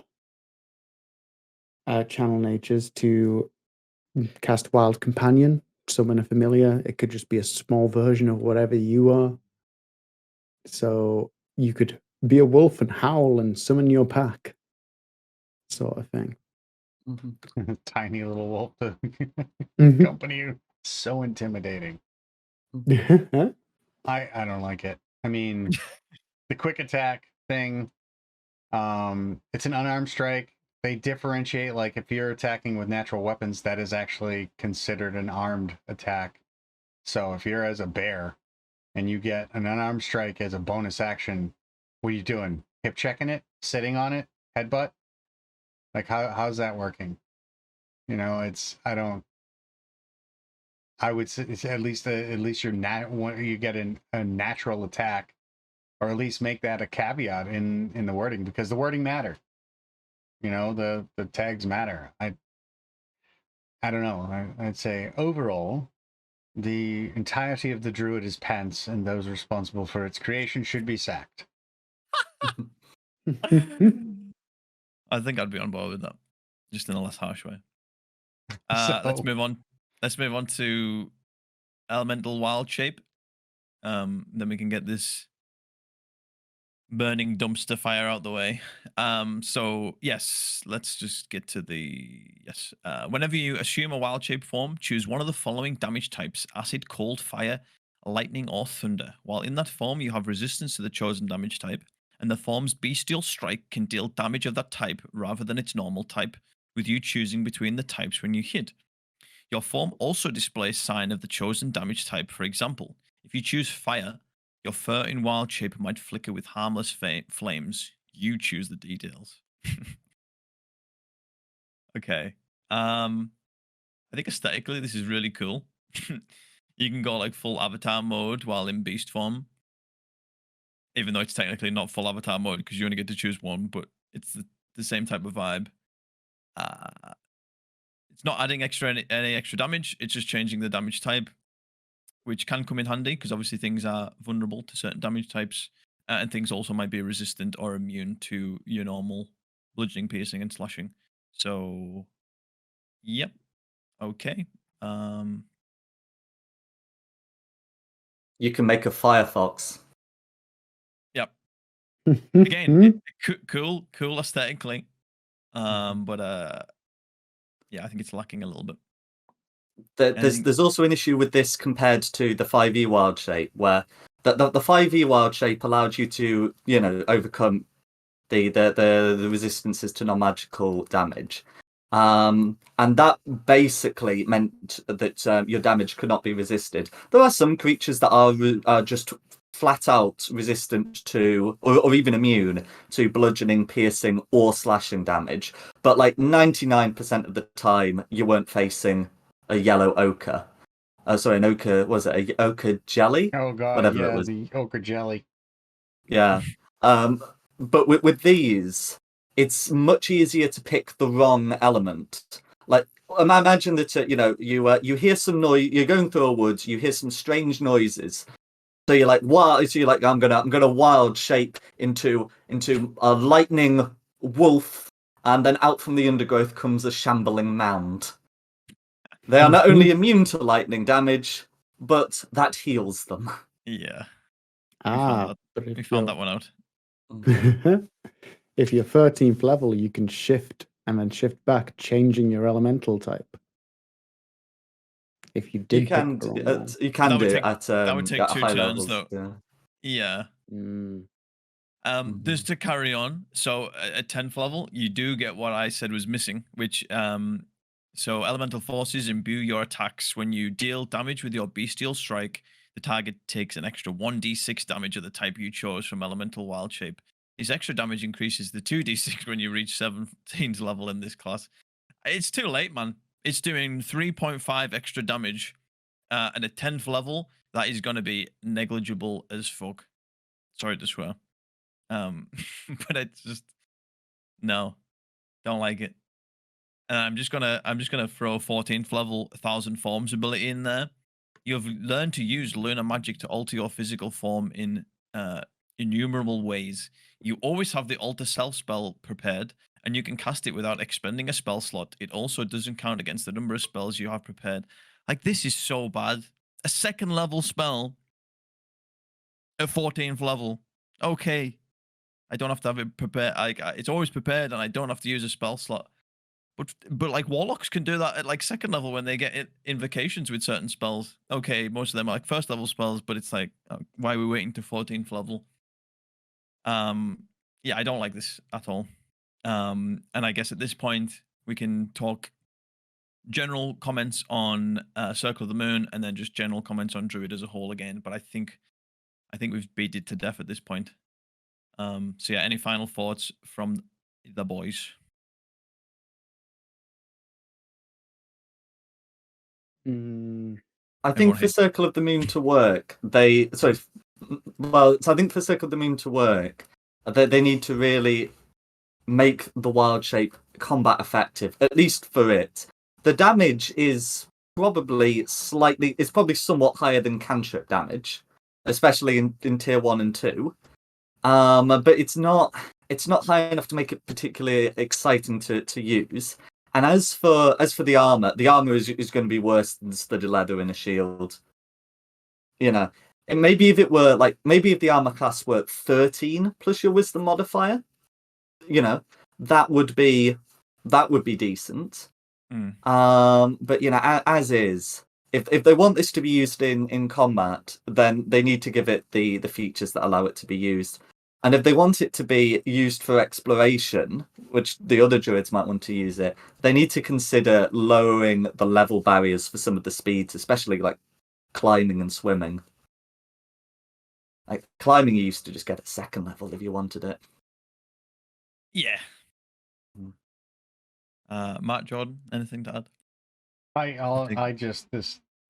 think the druid is a giant pile of compost sandwiches. It's just I think they really need to, in order to fix it, is they need to scrap it and start over. Like they really boned the druid. I mean, the whole thing with the armor class, but they took away the ability to wear medium armor, and like it's just needs to be redone, completely redone, in my opinion. Yeah, they went full Godfather meme. Yeah, it's shit. Jordan? Well, here I am with the controversial opinion. Oh, here we go. I will say outright, I do not like the execution of what they've tried to do. It is statistically terrible. Thematically, but the general idea of it, I think, with some significant changes, it could still be a playable and good feeling class. Very generous take. I agree. That's a stretch. I agree, but the templates would need a lot of changes. But ultimately, I think the move to templates were good. I like templates. I hate these templates. I Agreed. I think from the things like we've talked about on these streams, I can't think of anything that we've talked about, like especially this broad, that has received so much criticism from us. And I think that speaks volumes to how bad it is and how badly it needs changes. As a dungeon master, I would have to work extra hard to make sure that a druid shined in a campaign. Because as far as any roles go, they are mediocre at best. In any of the, like, they not really great healers. They're definitely not really good at combat, and even the utility side of things, they kind of suck. It's just it would be unfun to play it. wouldn't shine, you wouldn't stand out in a group. I agree. And I don't think one of the weaknesses of 5e Druid was actually like how most of the spells are like concentration based. And they've done nothing in this class and subclass to address that. Now, granted, there could be future subclasses that does help with that. But I feel like if you just look at the Ranger in 5e, especially like the original one, and how bad that was as a class, like even though the Ranger had some good subclasses, it was still getting handicapped by the actual spine of the class. So you need to make sure that the spine of the class is there before like the subclasses can really like, you know, shine and have an impact. So yeah, even if like the Druid stayed the same here, but there was like some really good Druid subclasses, I still think they'd just be handicapped by the main spine. I agree. There's no incentive, just like the Ranger. If you played a Ranger in 5th edition, you know, there's no real incentive to take a Ranger to level 20. You take a Ranger to a certain level to get access to specific things and go into something like Rogue or Fighter, and you just go from there. It's the same thing, I think, with Druid now. You'd only do, and I don't even know what you would take a Druid to get access to. Like, even the wild shapes just suck. So They have some good control spells like Entangle and Spike Growth. yeah. I mean, Pass Without a Trace is very good. Oh yeah. The primal spell list in general is pretty good. Ranger level 5 and that's it. Yeah, I mean, even that Evelyn, I think most. Yeah. If you were playing like a really optimized build, it would be like 3 levels, and 9 times out of 10, that was to get the I think it's Gloomstalker. Yeah. Which does that give you an extra attack at the start of combat or something like that? Like most builds would do that just to get that, and that would be about it. Yeah. But yeah, but the Ranger looks really good. So yeah, the new then 1D&D, yeah, they definitely. The new Ranger seems like an apology. It's like, sorry, let's bring Rangers back, and then now they shit all over Druids. So to start it off, the Paladin belongs to the Priest class group. Its primary abilities in this case are Strength and Charisma. In terms of the hit dice, proficiencies, and armor, these are all the same as they were in 5th edition, so no changes to note there.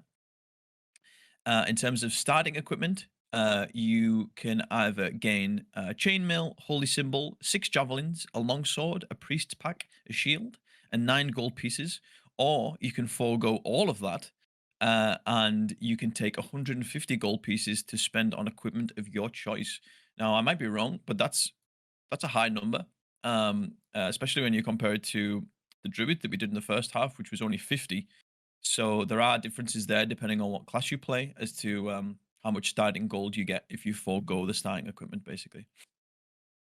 And yeah, what we're going to transition into now is a changelog. So this is kind of comparing all the 5th edition features to these new 1D&D ones, and kind of working through those. Again, shout out Jack. He was the one that constructed these. So yeah, let's get started on them. So the first thing is Lay on Hands no longer cures disease. There are a couple of spellcasting changes. Divine Smite can now be used with unarmed strikes and range attacks, but it can only be used once per turn. And it doesn't do any additional damage to fiends or undead. You now have access, or it seems like you have access to the archery fighting style. There are changes to Channel Divinity. Divine Sense is now a bonus action, lasts for 10 minutes, and doesn't seem to be affected by cover. You gain the Faithful Steed feature. Aura of Protection no longer stacks if you have multiple paladins. But now it doesn't require consciousness and isn't affected by cover. Sorry, this one is affected by cover. It's Divine Sense that isn't. You gained the Abjure Foes feature. Radiant strikes now applied to ranged weapons, but not unarmed strikes. Restoring Touch removes certain conditions, but not spells, and uses your Lay on Hands pool. They've gained the Divine Conduit feature, and like all classes, gained a Epic Boon at 20th level. And additionally, the following features have been moved. So Aura of Protection has been delayed from 6th to 7th level. Aura of Courage delayed from 10th to 13th level. Cleansing Touch delayed from 14th to 15th level. And Aura Expansion brought forward from 18th to 17th level. I know that was a lot of information to take in. And what we're going to do now is we're just going to highlight some of those. And when people think of Paladin, especially in D&D, you think of Divine Smites. So that's where we're going to start. So just to recap those Divine Smite changes and just to get a little bit more precise with those details, a Divine Smite now applies to any weapon and unarmed strikes. It doesn't gain any extra damage against undeads and fiends. You can only use it once per turn.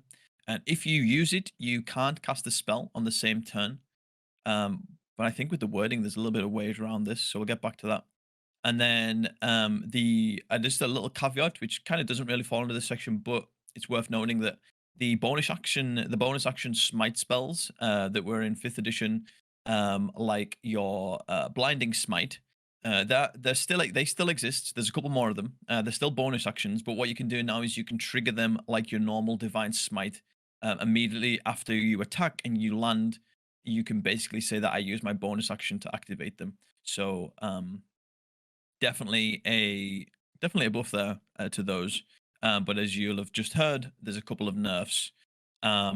So I started with Jack first with the Druid. So we'll switch it up and go with Jordan. And I think this is really good as well because Jordan is currently playing a Paladin. So yes, Jordan, how do we feel about these buffs and nerfs? Is it balanced? Is it good? Is it bad? What is your stance? It's certainly not as bad as the Druid. Don't think much can be. However, it feels good being able to be a holy archer sort of thing. Feels good. Like being able to hit by using a throwing axe and being able to smite with that feels good. And having holy fists, also good. I could now headbutt someone and smite them, and it's good class cohesion in my eyes. Yeah, I agree. See, are you talking Rangedins? Yes, absolutely. Until I can afford to have a suit of plate, I am going to be hanging back and just shooting stuff. Anything else to add, John? No, I think it's all just comfortable in general. Yeah. Before I throw it over to Jack and Matt, I'm just going to say that I think smiting only once per turn is the correct choice. I'm going to check with Jack on this precise wording here, but we'll get to that in a second. I think that's fine. I think that's good because if you're playing a normal paladin at 5th level, you got 2 attacks. You could smite on both of them. However, many people didn't normally play the normal paladin, i.e., you either had a weaponized bonus action, like from Polearm Master, just say, so you'd have 3 attacks there, or you could dip into fighter and take 2 levels and get action surge, which then gives you, if you've got that weaponized bonus action as well, technically 5 attacks, and you could smite on all of them. And if you set it up right, those attacks might be crits, and then you can literally just obliterate a combat in 1 round. So yes, I think that's fair. What I don't like, and I understand why they've done it, is you can't cast a spell on the same turn. I think the wording here allows for you to attack, hit, and then both divine smite and bonus action smite. Someone can check me on that if I'm wrong. I think you can still do that. What you can't do is, like, say, cast Shield of Faith as a bonus action and then attack and then try to smite with one of those attacks. That will not work if I'm right in saying that. So we'll go to Jack because I think Jack will be able to clarify some of those things that I had. So Jack, I guess the questions are to you. Am I right on those bonus action smite spells? And then what is the wording and how does it work with that only once per turn? Does it work like the rogue's sneak attack in 5th edition where you can still smite on your turn, and then if you get a reaction on someone else's turn before it's your turn again, you can smite on that reaction? Okay, so we'll address point 1. So the rules for Divine Smite say you can use Divine Smite no more than once per turn, and you can't use it on the same turn that you cast a spell. So if you try and bonus action smite, then that would be a turn in which you cast a spell, because the staggering smite, the searing smite, the etc. are all spells. So you can't divine smite and searing smite on the same turn. With those rules. As for the second, because it says once per turn, it would work like the rogue's sneak attack in 5th edition, though crucially not in 1D&D. So yes, you can smite on opportunity attacks or held actions or anything of that kind. Even actually, if you have previously cast a spell on your turn, because the spell restriction only applies when it's on your turn or on the turn in which the smite is being used. So you could technically searing smite on your turn, and then if you get an opportunity attack, divine smite on that. But it's just you can't divine smite and glimmering smite or whatever on the same turn. Right. Okay. Okay. I would presume that if you were to get action surge by multi-classing fighter, then the second action still takes place on your turn and would be similarly affected. Okay. And just for clarification, I'm right in saying that divine smite still work like they did in 5th edition, where to use them you burn a spell slot. That's correct, right? Yes. Yeah, immediately after you hit an attack, you can expend 1 spell slot. Yeah. Yep. Just wanted to get that one out there. So, still functions the same, but yes. So, anything else you want to say, Jack, before I give it to Matt? There is one additional difference, and it's to do with crits. So I know really early on they experimented with limiting crits to the weapon dice, and then they walked that back. But this says immediately after you hit a target with an attack roll, etc., you can expend a spell slot to deal radiant damage to the target. That implies that this is considered separate to the initial damage, whereas the smite spells say it is in addition to the additional damage to that damage. So it might well be with the smite spells that they can crit and the divine smite that you can't. This would, I guess, this is something that we need further clarification on, but it looks like you can't crit smite with the divine smite feature, but you can with the others because of the way they're worded.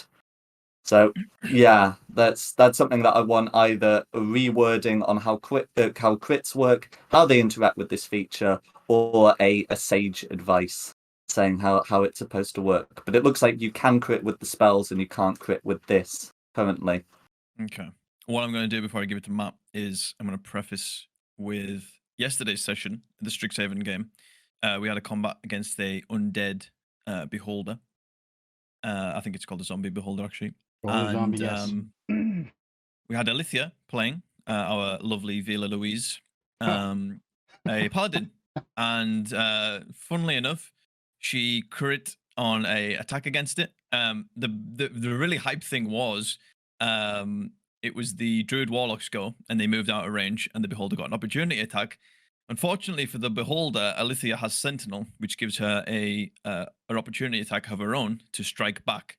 And when she did, she crit. And I think with Matt's homebrew brutal critical rules, actually did over 100 points of damage on one hit. So, yes, like I said at the start, it gets rid of the 5 divine smiting on 5 attacks thing, but this with these also wordings like Jack's saying, it stops you kind of rolling that crit damage on smites, even though on normal divine smites, but you can still do it on the bonus action ones. So as a DM, Matt, and seeing how yesterday went there, yeah, how what are your thoughts and feelings on these smite changes? Thematically, Good. yesterday it went very well. It made for great storytelling. But and I still stand by using the brutal critical rules, just because it would suck to you get a critical and you do potentially less damage than a normal hit. You know, Right. it just anticlimactic, and it sucks. So I like using the brutal critical rule. But that being said, yes, that it definitely makes certain effects and attacks like the Divine Smite with Sentinel combination a bit OP. So I like what they're doing with the new Smite options. It should be kind of limited in that regard. So yeah, I have no complaints with that. As a martial class, it was definitely it. I hope they do something better with the fighter. I'll just put that out there, because as martial classes go, you should play a paladin over a fighter. It's just, even with action surge, doesn't really frigging matter. A single hit from a paladin will outdamage a fighter using action surge, potentially. So it's just, there's no point in doing it. So this kind of evens the playing field a little bit. So they kind of nerf the paladin a little bit with the Divine Smite. Hopefully they'll meet that in the middle by buffing the fighter class. So I think that's my take on it.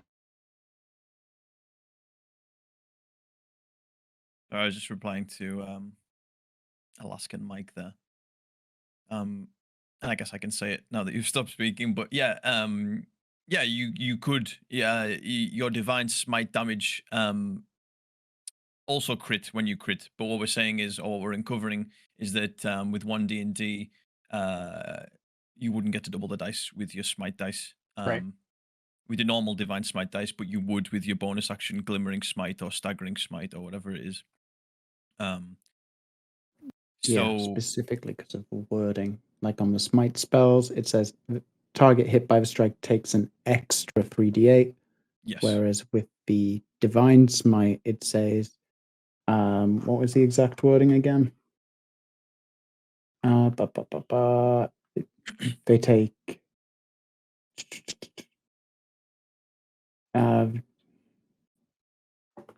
where is it? Immediately after you hit a target, you can deal this much damage. So it's not added as part of the attack action. Right. Yeah. So I think all these changes are really just to stop the paladin going supernova and just kind of Super Saiyan. Yeah, just like completely like end an encounter just on one attack. Kind of like yesterday. On multiple attacks. They've traded that off with the fact that the whole bonus action smite thing, you can you can proc that while you're attacking, rather than using the bonus action smite beforehand and then trying to attack, and then if you miss and then it goes to someone else's turn, you're concentrating on that spell, you lose concentration while you've just wasted the spell. So that's not the case anymore, so that's a buff. And then what is also a buff is you can smite on ranged and unarmed strike attacks as well. So yeah, you can be a little bit more versatile with your paladin builds for sure there. And again, they've capped the damage with the extra damage against undead and fiends. That no longer gives you extra damage there as well. I don't know if that's necessary with the other changes that they've brought in. So because obviously, you would get that extra 1d8 damage against the fiend or an undead. And now that doesn't crit, so it doesn't go to 2d8 extra damage. That stays at 1d8. So I don't know. And I feel like, I think I think thematically, a divine energy should do more against undead and fiends. So I don't know why they've done that. Probably disagree with that one. Yeah, I don't know about the whole casting a spell thing. It obviously stops you doing the bonus action smite and the divine smite on the same attack. But I feel like you could just change the wording on those to stop you doing that and still being able to cast like Shield of Faith on your turn. I think that would be fine. So yeah, we'll leave Divine Smite there and we'll move on to Channel Divinity. So yes, Channel Divinity works like it does with the Druid. You gain all uses back on the long rest and you get 1 use back on a short rest. And again, it scales, so you get more uses as you level up. And the previous 5th edition feature, Divine Sense, is now a part of Channel Divinity. So it takes a bonus action to use. It lasts 10 minutes. Again, it's specific to Celestials, Fiends, and Undeads. It has a 60-foot range regardless of cover. And like in 5th edition, it can also detect hallowed and desecrated objects and places. You can also use your Channel Divinity at 9th level to abjure foes. This is similar to the Oath of Vengeance Paladin abjure enemy feature. It's slightly different though. This again, obviously, this time it's available for all paladins. And you can target a number of creatures up to your charisma modifier within 60 feet. They have to make a wisdom saving throw. If they fail, they become dazed and frightened for 1 minute or until they take damage. And if they pass the save, they still become dazed, which is actually pretty good. And I'll just read out what dazed does because it's a new condition. So if you become dazed, you can either move on your turn or take an action. And you can't take bonus actions or reactions. So that's pretty strong. We'll give this one to Jack. Before you go, can I just make one comment? Yeah. Regarding the Divine Smite. Mm-hmm.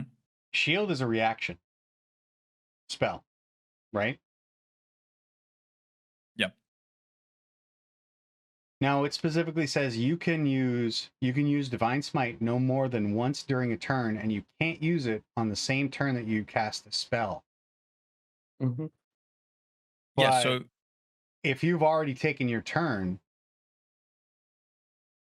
technically, could you cast Shield? yes, absolutely. You couldn't cast Shield on your turn, which you rarely do, but sometimes would. But you would be free to cast it afterwards. Well, but that's what I'm saying. So it doesn't kind of make sense to me. So on your turn, say they went first, they attacked you, you used Shield as your reaction, then technically you can't use Smite. But the reverse is not true. Oh, no, you can, because when you cast Shield, you use it on their turn, and then when it's your turn, you can Smite. It's just you couldn't Smite and use Shield on the same turn. Right. Yeah. Yep. It's okay. You can, yeah, I see what you're saying. You can only spend 1 spell slot around sort of thing. That's basically what all of the like spell casting rules breaks down to. You can only use 1 spell slot around, and I think that fits pretty well there. Well, isn't it 1 spell slot a turn? Because I think you can cast the leveled spell on your turn and then still shield elsewhere in the round. Yeah, technically. Yes. Yeah, you're right. Yeah, you can yes. I rescind my comment. Continue. Vika, take it over. Yeah, so Jack, you made these notes. So Channel Divinity, Divine Sense, Abjure Foes. What are your thoughts on all that? So my feelings on Divine Sense is that the 5th edition Divine Sense wasn't very good. Because it required the creature to be behind it, because if the creature was behind total cover, they weren't detected, which means you had to be able to see the creature, which means its only use really was to find out if the evil vizier was just a regular POS or secretly a fiend. That's That's what its uses for, and there are uses for that. There aren't many. Yeah, I just to piggyback off that before you expand. I remember using it at in your campaign, Curse of Strahd, in Barovia Village when we had the funeral. And was it Rahadin? Is that Strahd's right hand man? Mm-hmm. Yeah, I think I used it on not on him, but I used it around him to check if he was undead or not. Mm-hmm. So yeah, definitely that situation. But yeah, I agree. It's a bit more versatile now. Carry on. My issue with this feature is ignoring total cover does make some sense, but it requires me as a DM to know exactly where everyone is within 60 feet, which isn't always an issue. But imagine you're in a multi-level map, like you're in like a haunted house, and there's a bunch of undead at various levels. I then have to look at all my maps, work out who exactly is within 60 feet on a straight line, because you get to know where everyone is. So that I think is a bit of an issue in that it requires like more work for the DM to work out who actually is within 60 feet and is therefore affected. And I'd rather what they did is if a creature was behind total cover, you know of its existence but not of the number or location. So there's a difference between, yeah, there are undead within 60 feet. That's a thing I can check fairly easily. And there are this many undead at these specific locations within 60 feet, which requires me to like go through all my maps. It's not always an issue, but it is a potential issue with multi-level maps enough of the time that I'd rather it was just within total cover. It tells you, their location and whatnot. And then if they're behind total cover, it just tells you if there's something within the range. Yeah, I just feel that this is a bit of an overcorrection that would end up bogging down certain elements of the game. But I do agree that it did need to be changed. Mm-hmm. As for the Abjur foes, I agree that this is an upgraded version of the clerics turn undead, but like some of the paladins have things like turn the unholy or turn faithless. And this is a quite powerful ability. It's got a range of 60 feet. It doesn't limit itself to certain creature types, and you can choose to avoid targeting allies, which was something that didn't happen with these other subclasses.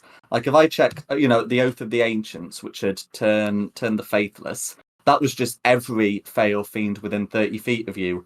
So if you were or had in your party a Hexblood who's considered a Fey, well, I guess they're turned now. If they failed the saving throw. So generally, I think this is an upgrade of those particular features, and I think it's quite a powerful feature. It's quite nice to have. Yeah, and why just for expanded thoughts, specifically on being dazed and frightened, and even if they succeed, they're just dazed anyway. Is that too powerful, or do you think that's fine? Because the dazed condition is pretty good. I mean, I know they can still do like their normal action and presumably like legendary actions and things like that. I don't know like the specific wording on how that works, but yeah, if you can't move, if you do take the action and you can't move and you can't take a bonus or any reactions, and you can target like charisma mod creatures with that, which probably at 9th level is going to be around at least 3. Maybe you have a charisma of 16 at that level. So is that OP or? I suppose since it's limited to the charisma modifier, in a large enough combat you won't be able to get everyone. It's one of those at the level you get it. I don't think it's an overpowered feature, but it's certainly a powerful one. And given that the paladin still retains most of its core features, it is perhaps maybe an unmerited buff.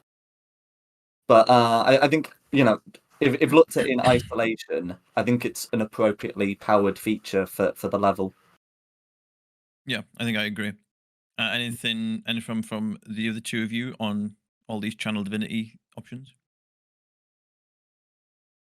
I think for me, well, Jack said a lot. Jack threw out a lot of the technical information, but I come at it more from the emotional side or the thematic side.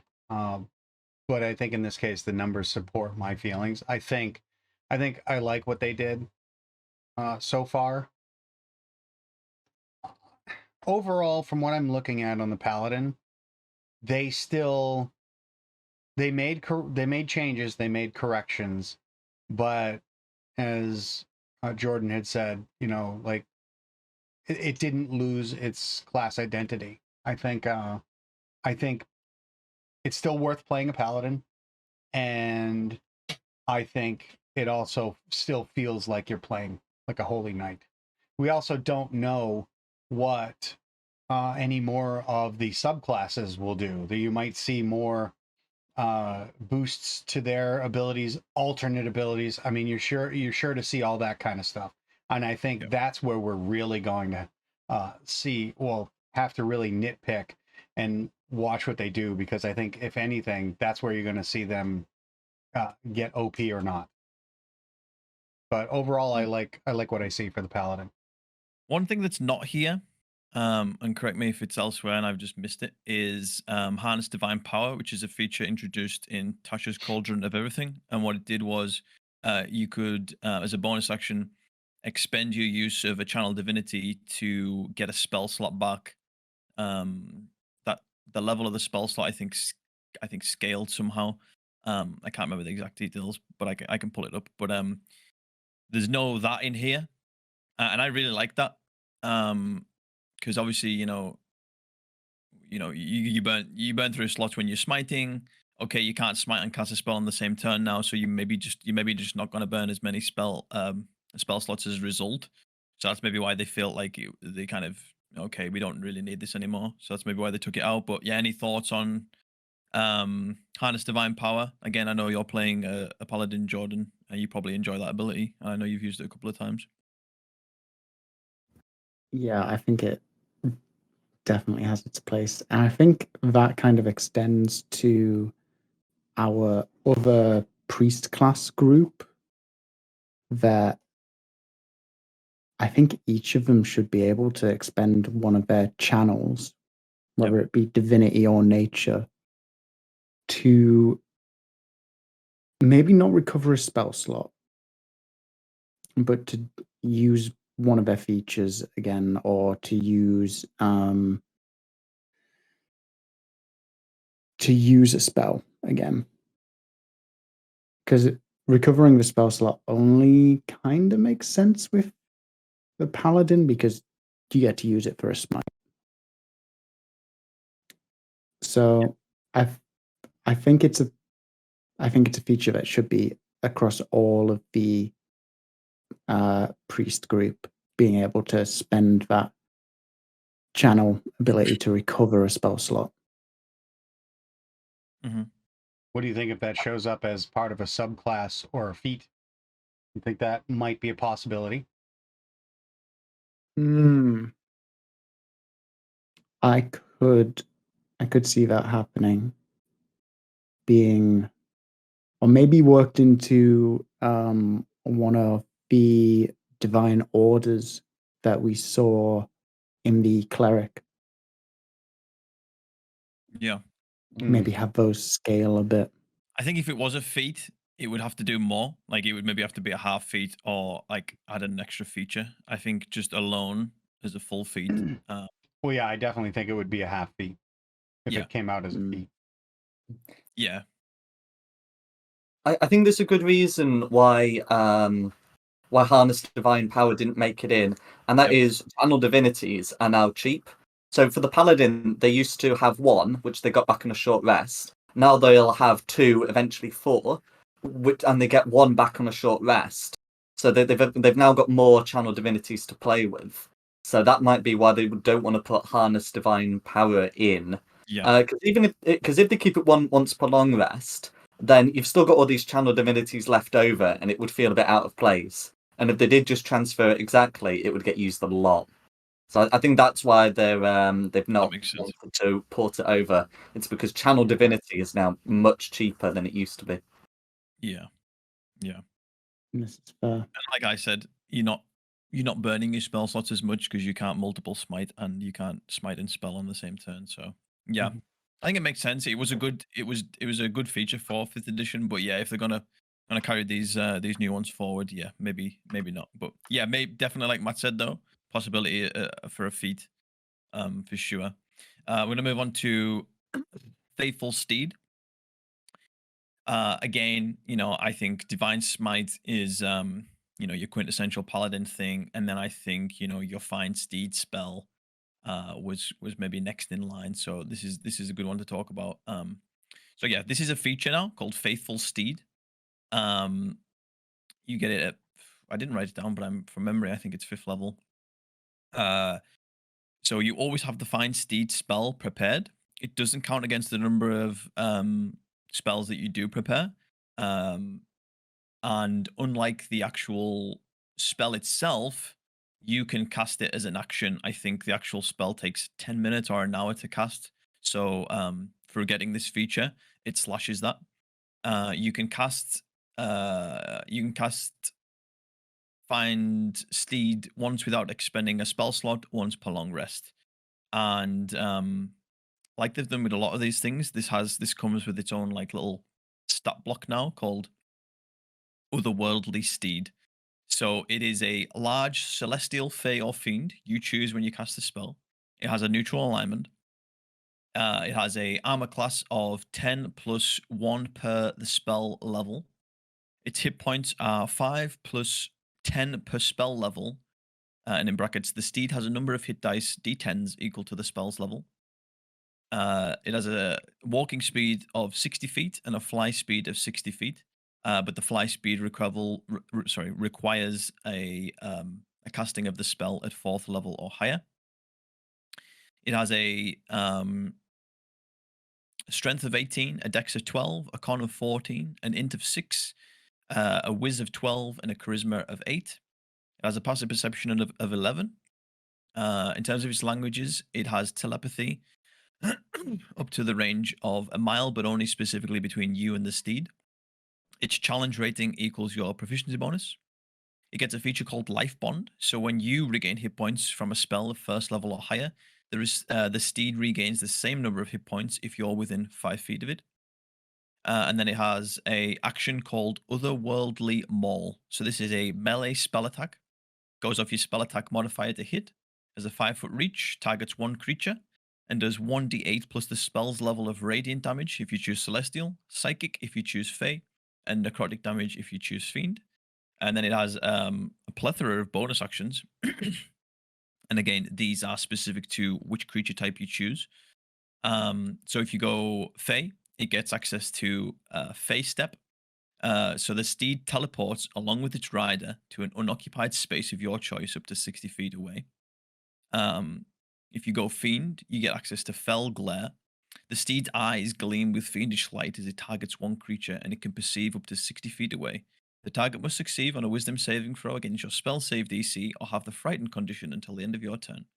And if you go Celestial, you get Healing Touch, and the steed touches another creature and restores a number of hit points to it equal to 2d8 plus the spell's level. And with all 3 of those features, that recharges after a long rest, so you can only use those once. So yes, I think I started with Jordan and Jack on the previous 2 things. So let's start with Matt on this one.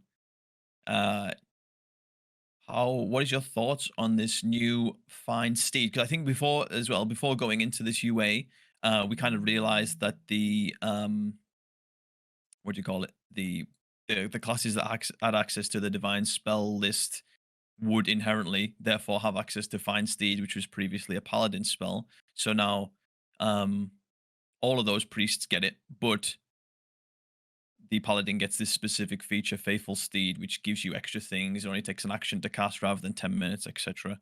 So how are we feeling about this one? I love the whole steed thing. the one problem I always see with a paladin, and don't get me wrong, faithful steed is, you know, a knight on their war horse or their, you know, mounted whatever. There's just not a lot of mounted combat.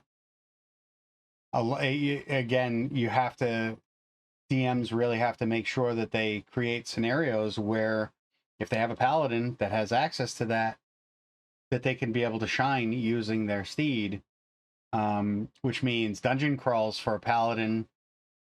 You're really kind of like excluding the steed. So a lot more outdoors or wilderness encounters and things like that. But the steed itself, that was always to me like the signature. I mean, the fact that you can now cast it as a a casting time of a single action instead of 10 minutes, I like that. It's the He-Man summoning Battle Cat. Just like, you know, pow, there's your war horse, you know, all of a sudden just comes out. And again, for me, thematically, that's just cool. You know, you just snap of the fingers and whatever your steed looks like is right there. And you can change how it looks. It can be like whatever you really want it to be. You know, so you could actually have Battle Cat if you really wanted to. So for me, I like it, the fact that you can cast it,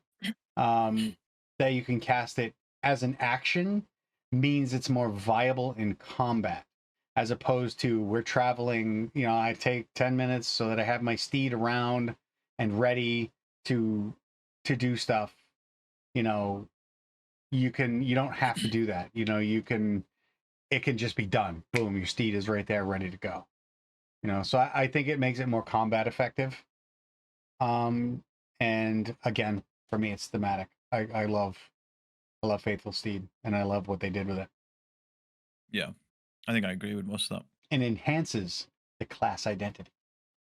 A nice buzzword. I Jack would and like, Jordan. Yeah, go on, Jack.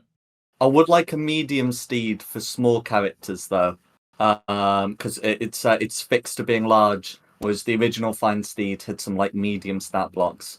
Oh, But that's apart true. from that, you know, I think it's been good. And you know, I like the way that you can flavor the steed as well, because previously, if you were a medium paladin, you basically had the warhorse, and because that I believe was the only large stat block. I mean, I know when we were doing Curse of Strahd, you asked for a warg. That's the same challenge rating as a warhorse, so I was fine with that. But that was something I had to do. You've got him pictured twice. I can see. Mm-hmm. Look at that boy. So bad. Yeah.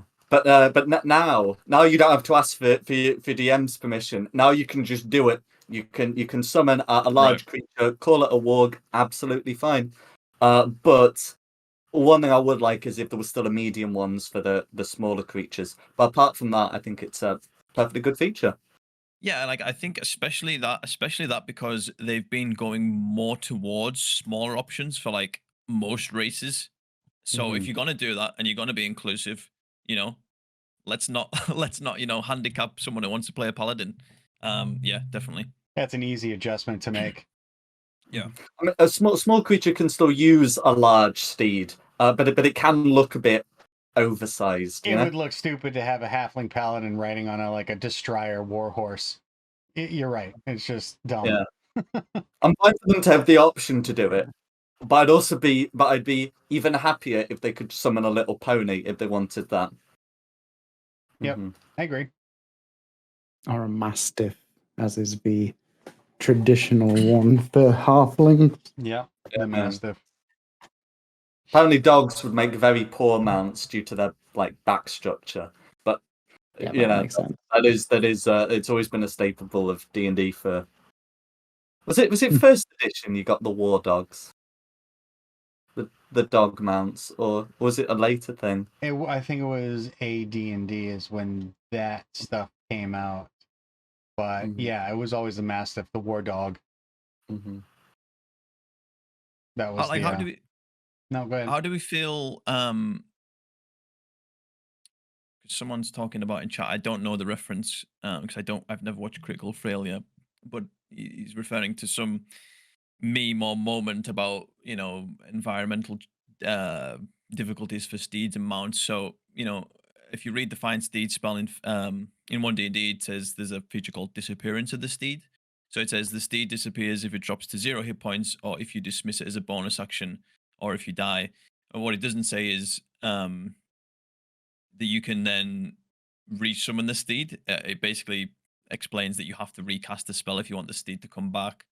The Find Familiar spell, I don't know if they changed it with this edition, but in 5th edition you could, or you can, send your familiar to like a demiplane as an action, and then like have it reapparate as an action without having to recast the spell. Do we feel like they could integrate that to the spell, or maybe just give that option to paladins? Is that something that's needed? Do you think it would help? You think it'd be too overpowered? Well, no, I because think you can cast it paladins for get- free without a slot for an action. It's just if you have to cast it again, it costs a spell slot. I wonder if they were if you say they were representing they were talking about environmental difficulties, whether they were referring to the fact that when you summon a steed, there could technically be an obstacle between you. Like technically, if you were on one side of a bank vault, because it just is an unoccupied space within 30 feet, you could technically summon the steed inside the bank vault. Less useful with Find Steed, but very useful with Find Familiar. I think paladins should get Pokeball steeds, Yeah. being able to pocket them. I really like that as a idea. Still an action to chuck it out, but Yes. Yeah. yeah.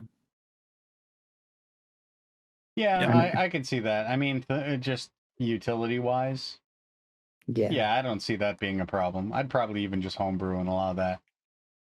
Yeah. Because it also lets you bring them into your dungeon crawl with you. And like if you're in a big room, poof, release so the when I steed say and you can make use of it. through the other side of the wall. Yeah. I'm just hoping that they eventually like level it so I don't know if they did that or not. I don't remember hearing you say it, but a steed that can eventually fly and or swim. Yes. So once you get the ability to cast it at 4th level, which for a paladin is level 13, you can fly. How does that? You probably know this, Jack, because you're a founder of knowledge. How does that coincide? That level 13 with the Find Greater Steed in 5th edition, where Find Greater Steed was a 4th level spell which came online at 13th level for a paladin, So unless they multiclassed. Yeah. So it's the same. But the downside of that is, if you played a cleric, you'd be able to do that much earlier, which feels a bit wrong. Because you get access to 4th level spells at 7th level rather than 13th level. So that doesn't feel right. I don't know if we agree. I see what you're saying there. A lot of the paladin's features, a lot of the paladin spells are available for cleric earlier. Find Steed comes online at 3rd level rather than 5th. The smite spells will all, except for the 1st level ones, obviously, will all come along earlier. So that's just a thing about having features as spells. The spells are also available to the cleric. Yeah, that's a general issue. I still want to see an aquatic one. The idea of having like a paladin riding like a hippocamp, across the water would be amazing. Oh, you just go like paladin. You go like full James Cameron Avatar if you've seen the second movie with those like water creatures. That's cool as fuck. I want to see an aquatic one. I'm gonna have to homebrew that in there. Yeah, I mean, I think why not? Just swap up like this. It's got a swim speed. Yeah. I think the only way to shut out the cleric would be to make Find Steed a feature rather than a spell. I think that's the only way you could really stop the cleric from getting it sooner. Which would not be like a particularly difficult thing to do, nor would it strictly affect game balance. You just have to rewrite the the Faithful Steed feature to be the only way of getting the benefit of the Find Steed spell. It would be Make it a a channel divinity. completely easy thing to do, but by keeping it as a spell, they are going to let the cleric or the bard get it as well. Yeah. Okay, let's do Restoring Touch. So this is a 15th level feature, and it acts as part of your lay on hands. And what it can do is it can cure the following conditions: blinded, charmed, dazed, deafened, frightened, paralyzed, or stunned. And from the wording, again, correct me if I'm wrong, but it sounds like if someone had was affected by multiple of these conditions, just say 2, you could spend 10 hit points of your lay on hands to cure that person of both of those conditions with the same action. That's what it reads like. I might be wrong. Read as written, I would take that to be the case. Yeah. Yeah, that looks exactly how it works. It's 5 points per condition you remove. I think that's powerful, and I don't think it's OP because it's a 15th level feature, so it's it's like last tier of play. I actually like that, and I think it's a good buff to. I don't know a lot about Restoring Touch actually, in terms of how it was in 5th edition, because I didn't play that high as a paladin. Maybe someone else can touch on that, but it seems good to me. I agree. I'm sure know that the two of you would be glad that there's now a way to reliably remove stun. Oh God, yes. We have cursed nightmares of being stunned by mind flayers. Yep. Even a monk with double stun, Jack. Double stun. It's me. It's alright. At least the druid wasn't stunned. You can stun lock with a monk, done right. So it is possible. This is true. Now your paladin can at least step in and be like, no, come back. We need you. I'm afraid the other two are running with some mind flayers, and I think the druid was the only one not stunned because they had proficiency in intelligence saves. Well, you say that as if it was like a thing, but I also have proficiency in intelligence saves and have a good intelligence, and I failed the initial check and then 2 further checks to end the condition, which is very unlikely when you look at the probability. I had to roll. It was a DC 16, and I had a +9, so all I had to roll was a 7, and I didn't do it 3 times. I was very mad. I was very mad. But yes. Before we move on to Oath of Devotion, does anyone have anything specific to say about the Paladin in general? I think I like it. I think we'd all agree there's some little tweaks here and there to make, but absolutely nothing nowhere near than what we agreed on with the Druid. That needs some significant changes, and that might be an understatement. So yeah, floor is open for some final thoughts. Light the Druid on fire. Throw it out, start over. Paladin, I like what they did with the Paladin. I don't really have a problem with the Paladin.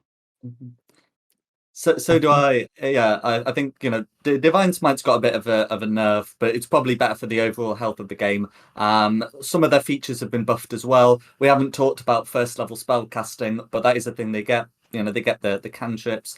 You can make a more flexible paladin now when using unarmed strikes or ranged attacks. Faithful Steed's been added to the main class and has been buffed. Abjure Foes is now a powerful, is a powerful use of the channel divinity, of which they get more of. So I think the paladin, the paladin's probably actually stronger in 1 D&D than it was in 5th edition. Yeah, if you don't factor in DPS. Well, it has more tricks now. Is what he's saying. Instead of like I'm just a smite machine. It's more versatile, but while still maintaining its class identity. I love that term. That totally works. Class identity. It's the buzzword of it today. It's class identity. Change the. Make sure you do the when you're doing the VOD. Title it class identity. I, yeah, I mean, like, I think when you look at 5th edition combat, and you look at the easiest way to deal with an enemy, it is through melee damage because all you've got to check is their AC, right? You know, they might have a parry ability, they might be able to cast shield, etc. But you know, legendary resistances, you don't give a fuck about them if you're attacking. Like, I'm just gonna hit you and I'm gonna smite you, and there's nothing you can do about it. So yeah, like you know, look at the 5th edition paladin. You get 5 attacks, you smite on all of them. You know, you can just nuke something right off the bat. So yeah, that's not healthy for the game. But you know, if you do factor that in, it is a nerf to the paladin. If you know, categorically it is a nerf, but like you're saying, there's a bit more utility, there's a bit more versatility. And I think, yeah, for the betterment of the game, they are good changes. But unlike the druid, the paladin is still playable and would still be fun to play, I think. So Especially in one of my games where, you know, we have proportionally a lot more role play, you know, which would, you know, probably give, you know, more skill challenges and spell use for a paladin, which would be out of combat. Yeah, it's very much the same, just shifted around like to fit their new builder class template. To better suit their class identity. Absolutely. Buzzwords all over the place. Anything else to say, Jack, before I move on? No. Okay, let's do this then. So again, to shout out Jack. Jack made some changelog changes for everything that we've talked about today. And there is some for the Oath of Devotion. So to go through those, there are spell list changes to the Oath of the Devotion Paladin.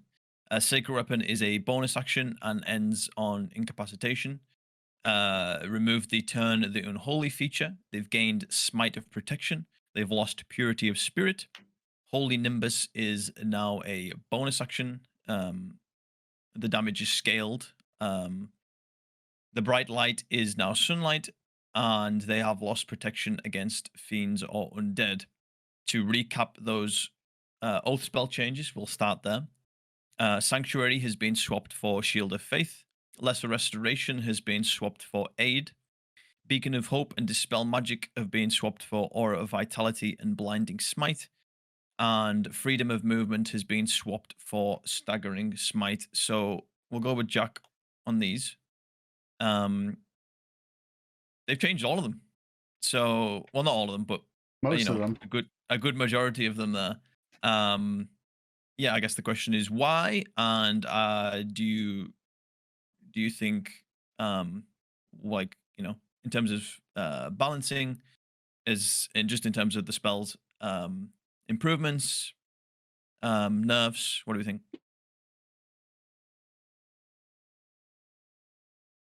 So I think there's two things I want to bring up. One is that I appreciate the Sacred Weapon change. Sacred Weapon was a good feature of the Oath of Devotion Paladin, but it was a bit of a nuisance to use because it uses your action, which means you used it and then you couldn't actually make any attacks with it until the next turn. So bonus action was always going to be the right move there. The change from unconsciousness to incapacitation, I mean, it makes it easier to get rid of, but you know, we have seen a bit of a trend with that as well. Wild shape breaks with incapacitation as well, and I think it's just a thing that One D&D's decided to do.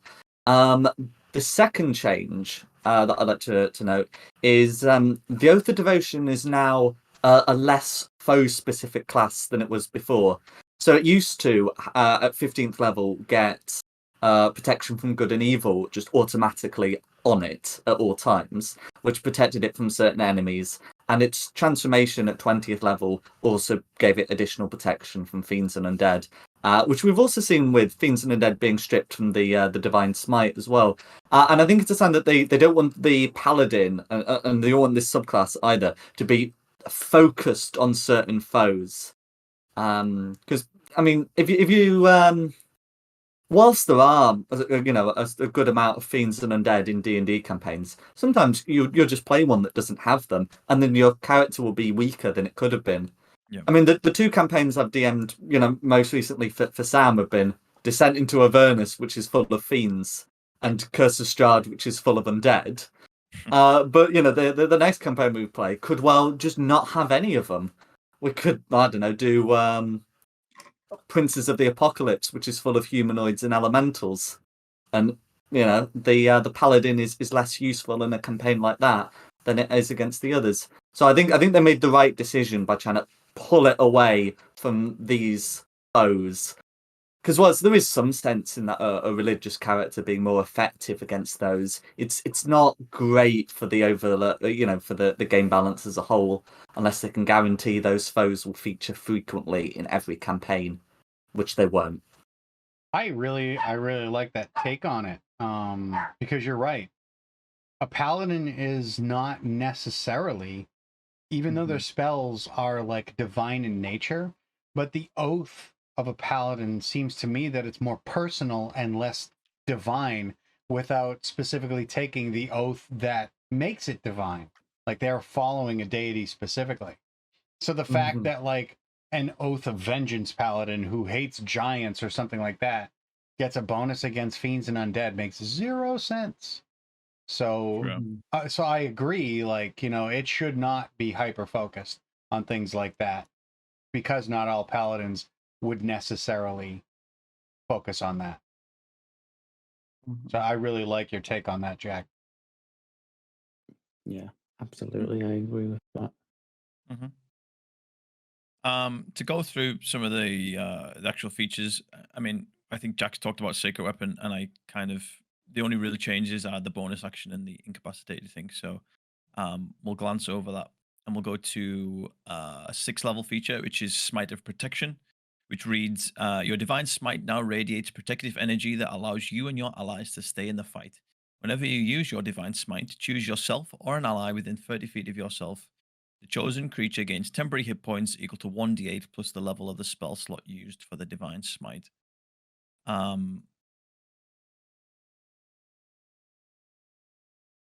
This is a new feature, right? I think so. Completely new. Yeah. Yeah. Yeah, let's go to Matt on this one. Any thoughts? So, okay, Smite of Protection. I have a problem with that terminology. I'm smiting you to be protected. This kind of goes to like drives me back to the 4th edition. I'm hitting them but healing you kind of. It's stupid to say Smite of Protection. So I mean, is this saying that when you use your Divine Smite, if you use it to hit something, this is additionally something that gets added? I mean, that maybe I could see, but using your Smite just to do that, I don't know. Can you see that is that what it's doing? Like, are you still using the Smite to do what it does? Well, I think the flavor is, I think the flavor is you're attacking something, you're channeling your divinity, for want of a better phrase, to smite, to Divine Smite, and I think through doing that, what it's saying is, because you've summoned this divine energy, it kind of a fragment like comes off it. So it is as part of the attack. You are still smiting. You are still hurting something.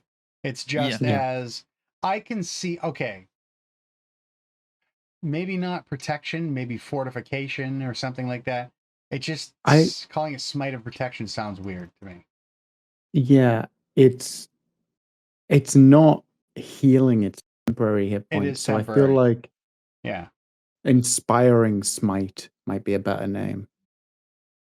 Yeah. Because it inspires them to stay in the battle longer, but you can't get someone who's unconscious up with temporary hit points. Like Courageous Smite or Smite of Courage or something like that. That literally just fortifies, everyone like gets up and fights harder. That kind of a thing. They can't call it Smite of Courage because it doesn't do anything for the frightened condition. Yeah. That's true. That's true. That's you later can on. argue. You can argue protection where like the temporary hit points is like a veil over your skin. So even if like they Yeah, it's pierce the ablative. armor, it goes through the veil first before your like flesh. Yeah, it's So ablative. Yeah, I get that. Yeah. I don't know. It just thematically, it just kind of feels wonky to me. But I really don't have. I can take it. You know, it's I'll take it rather than leave it. Let's just put it that way. I Yeah. don't think they need to really tweak much. I just think it sounds weird. And maybe it's my PTSD for 4th edition. It's kind of getting triggered. Yeah, I feel that. I'm just trying to look at like what they replaced with this, and I mean, there's not really anything. Because like they got rid of Purity of Spirit. Is that right? Yeah. Mm-hmm. So they got rid of Purity of Spirit. They made and then they basically pushed back Aura of Devotion and brought forward Holy Nimbus. We also lost Turn the Unholy. Right, but that didn't do anything. Yeah, that wasn't anything that's specific to Smite of Protection, though, is it? No, it's just the new feature. The feature is new. It doesn't seem to have a basis in any other subclass. Yeah, I don't think it's powerful. We can maybe argue it's underpowered, but it's at 6th level, so it's not too bad. Let's move. Yeah, let's move on to Aura of Devotion. So if you don't know, you and your allies. This is 10th level feature. You and your allies are immune to the charmed condition while in your aura of protection. If a charmed ally enters the aura, that condition is suppressed while the ally is there. And the previous one read, you and friendly creatures within 10 feet of you can't be charmed while you are conscious. And at 18th level, the range of this aura increases. So instead of having like double auras, they've got rid of that. And this is just part of your aura of protection now. And this also helps creatures that have been charmed outside of the aura, whereas the previous one didn't. So yeah, I'll go Jordan on this one. Do we like it? No. Is it worth the 3-level weight? I like it. I like it quite a bit. I've always just thought of it as an extension of the Aura of Protection anyway. It just feels right to me. And yeah, I think it's just great. It's good flavor. I have no complaints about this. The changes they've made here, even if we have to wait a couple extra levels. So would you say it supports the class identity? Oh my god. No. I'm saying it supports the subclass identity. There you go. There you go. Adding Any to the comments, buzzwords. I like the wording changes, because the wording changes were the way it was originally worded is that it said you cannot be charmed. So your allies cannot be charmed. And like, what does that mean? Is that they cannot become charmed, or they literally cannot have the charmed condition, implying it removes the charmed condition? The wording was always a bit vague, and now it says if they have the charmed condition and enter the aura, that's suppressed. So it's gone, but it's not dispelled. It's just suppressed while they're in the aura. And I think that was the way most DMs interpreted the wording. But it's good that the wording now actually reflects the intention. Clarification. Mm-hmm. Go on. I was about to, when I first saw it, I thought, okay, they've moved it to 10th level because that's where the Aura of Courage comes in. But unfortunately, they pushed that one back as well, which is a bit weird. Yeah. In terms of like balancing and charm, obviously, if you play like an elf, you get like advantage of charm, like from 1st level. I know this is just immune, so is that a good balance? Like, an elf gets it at like basically we'll just call it resistance at level 1, but now everyone gets it at level 10 as long as they're within 10 feet. Do you think that's fine? Mm-hmm. Underpowered? The thing about charm is that not a lot of enemies have it, but one problem that like a melee character tends to have is that your allies do. Like, the fact that you're immune to charm means that your allies can just plonk a hypnotic pattern down there with you in it, and you're fine. Like So that I think was one of the important uses of the charm immunity. Not so much to protect against enemies, but to protect against your own allies. Mm-hmm.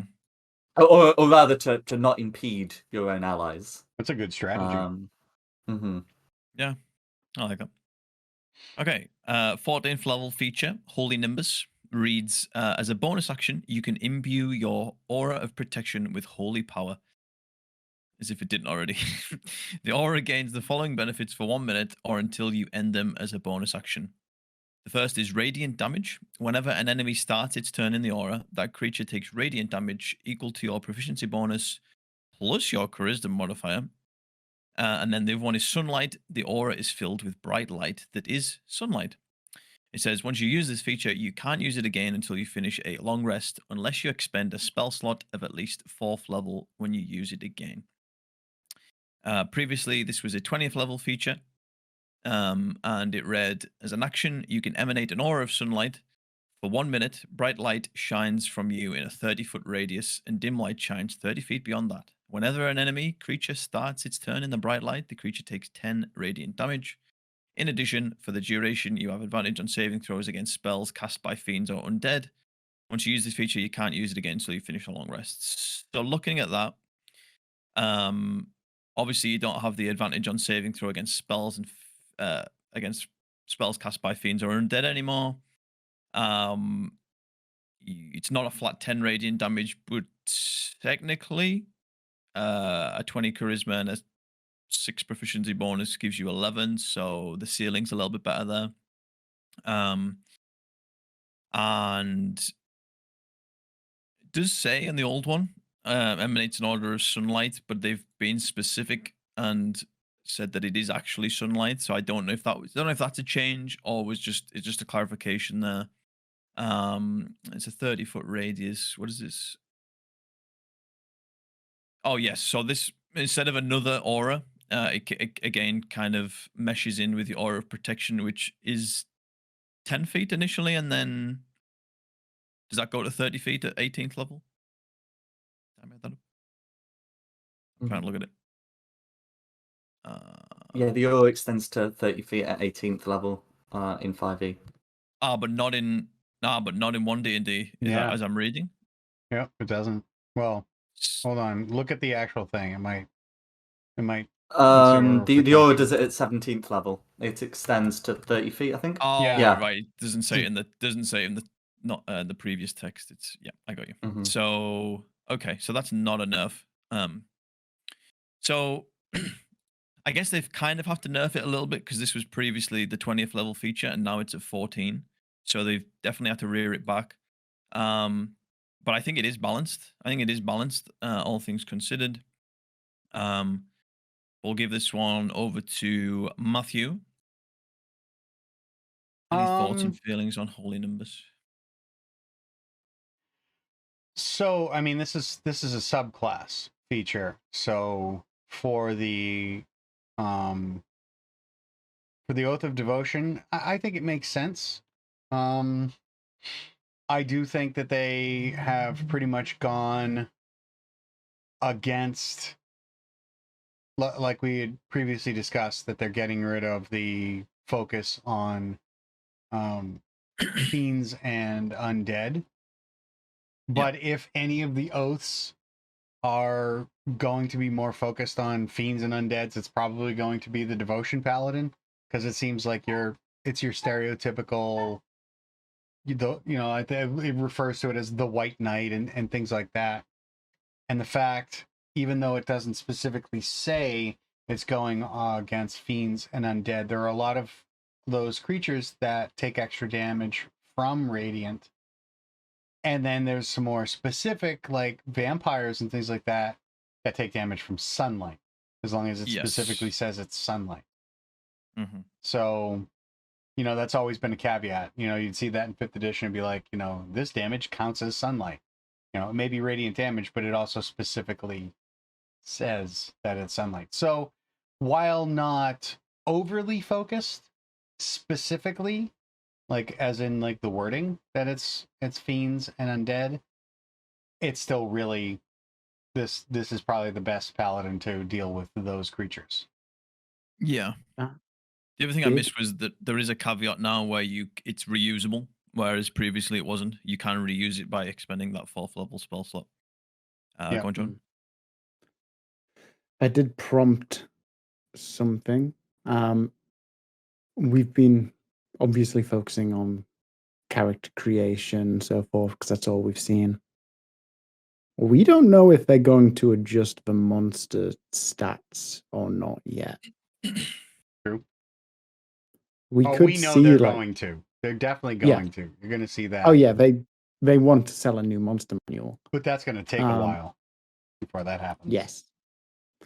We might see a blanket undead have vulnerability to radiant damage sort of thing. Very or cool. Blanket undead have sunlight sensitivity.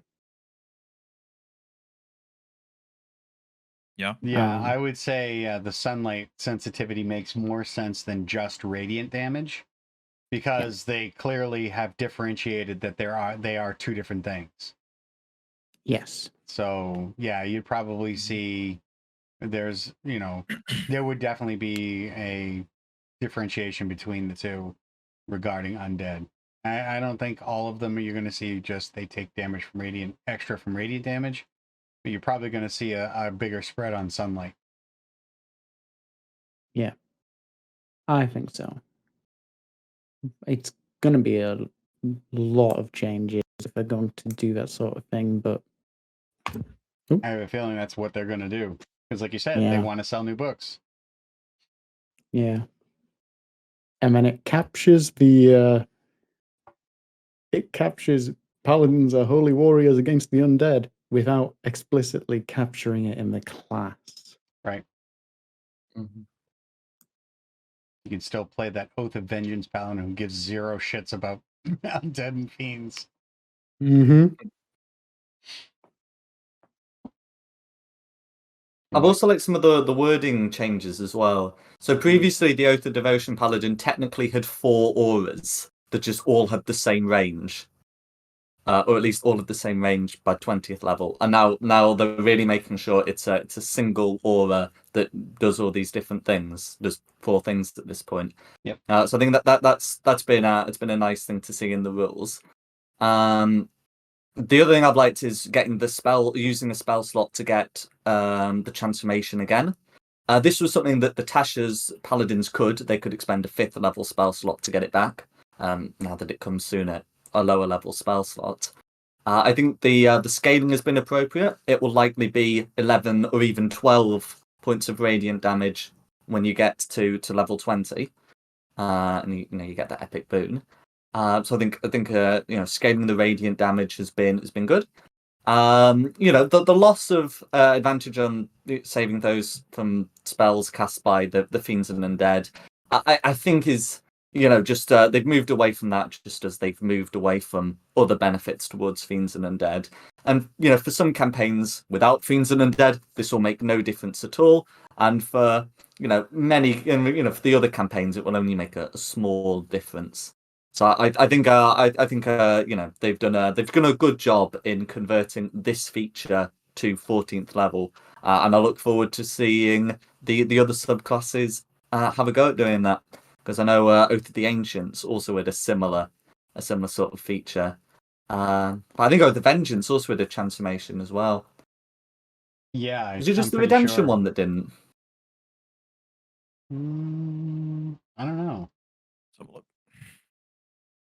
I think it's just the redemption one that didn't get a transformation and just a passive effect. This is 20th level, yeah. Yeah. Yes, you become an avatar of peace, which gives you the following benefits. You have resistance to all damage dealt by other creatures, their attacks, spells, and other effects. Whenever a creature damages you, it takes radiant damage equal to half the amount it dealt to you. If you attack a creature, cast a spell on it, or deal damage to it by in any means but this feature, neither benefit works against that creature until you finish a long rest. Yeah, so it's not a transformation that lasts a minute. It's just a passive thing that you can Yeah. opt to lose. Mm-hmm. But yeah, I look forward to seeing more subclasses with this sort of template. Yeah.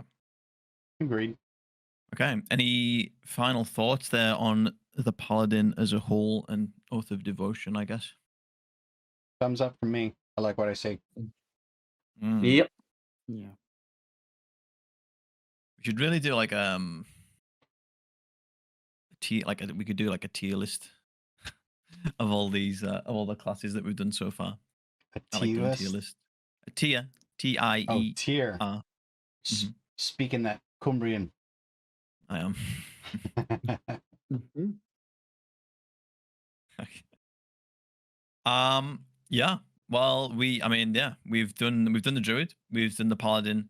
So unless there's anything else, this UA is full of other stuff. So if there's anything else people want to talk about, feel free to bring that up. I guess we could talk about something like the new smite spells while we're talking about Paladin. So you glimmering smite there.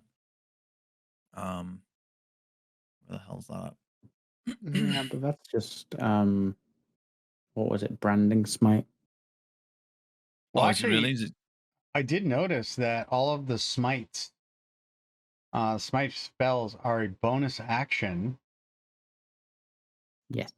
and when it comes to casting, don't you have to spend a slot to use your smite to begin with, and then it specifically says you can't cast a spell? Mm-hmm. Yeah, we recapped this when we were talking about the smites. So you can't normal divine smite and do a bonus action smite in the same turn. But you can now proc the bonus action smite as part of the attack action instead of having to cast the bonus action prior to making the attack action. All right, I see. So they just separated it and made it a spell instead of just the straight up feature version. Yeah, all right. I guess that plays into it. It still just doesn't feel like one of the problems is rarely would you choose a different, like a smite spell over the smite because it uses that bonus action economy. Yeah, that's true. It's very clunky. So They is have good there? providers there. Yes. Yeah. Is there space to say as that we add divine smite, standard divine smite as a spell? It deals 2d8, whatever. And then But then you give but then you give access to clerics. You give clerics access to divine smite. but you give paladins the ability to use it as part of their attack action without spending their bonus action. Any smite spell.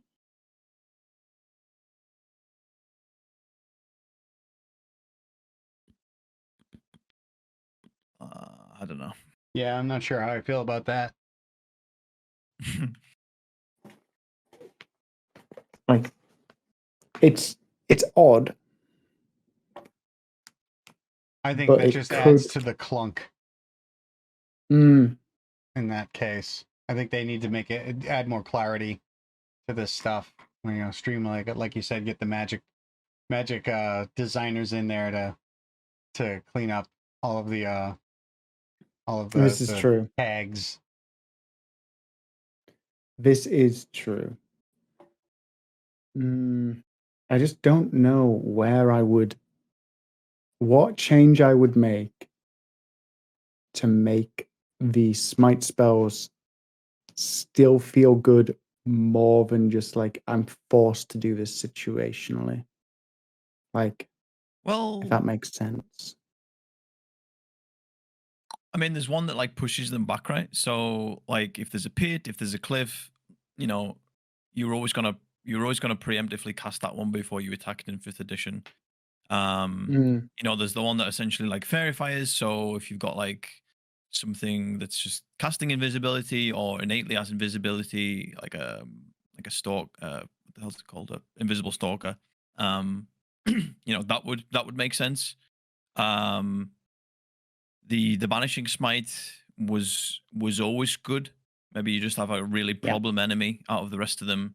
Let's get this guy off the map for a little while. Even if he comes back, we can deal with the rest of them in the meantime.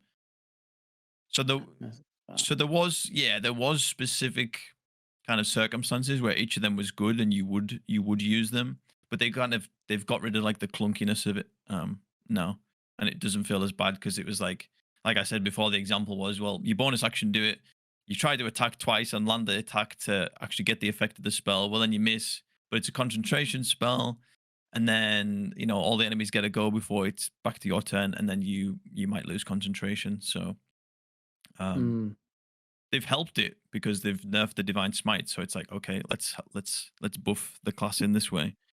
But it's still restrictive because you can't normal smite and do one of these smites.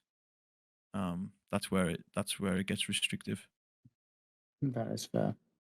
There's also a little weirdness where if you were to get one of the blade cantrips, which haven't been put into 1D&D, and they were never available to the paladin in 5e anyway, except like through, well, a feat that you can get at first level. But, you know, let's say you get one of the blade cantrips and you wanted to use that. That is compatible with the smite spells, because they're bonus action spells, and the blade cantrip is a cantrip. But it's not compatible with divine smite because the cantrip is still a spell. Yeah, that makes sense. Yeah, so there's a bit of weirdness there where the blade cantrips are compatible with the smite spells, but not with divine smite. And I think really for divine smite, they need to say that it's leveled spells that are the problem. Because I don't think there is a problem with booming blade and divine smite. Or at least there's no problem with it that wouldn't also apply to booming blade plus searing smite. This is true. Okay. Yeah.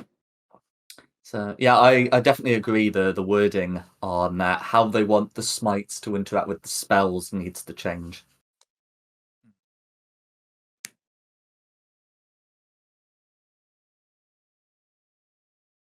Yeah, I mean, just to kind of recap what they've done so far with these UAs, we've got all the expert classes now. We've got all the priest classes now. So I guess they'll start next on the warriors and the mages. Anything we're looking forward to there? Anything that you think really needs solved in 1D&D when you compare them to the 5e counterparts? Anything that needs a big nerf, like the paladin needed the smite nerf? I guess we could look there.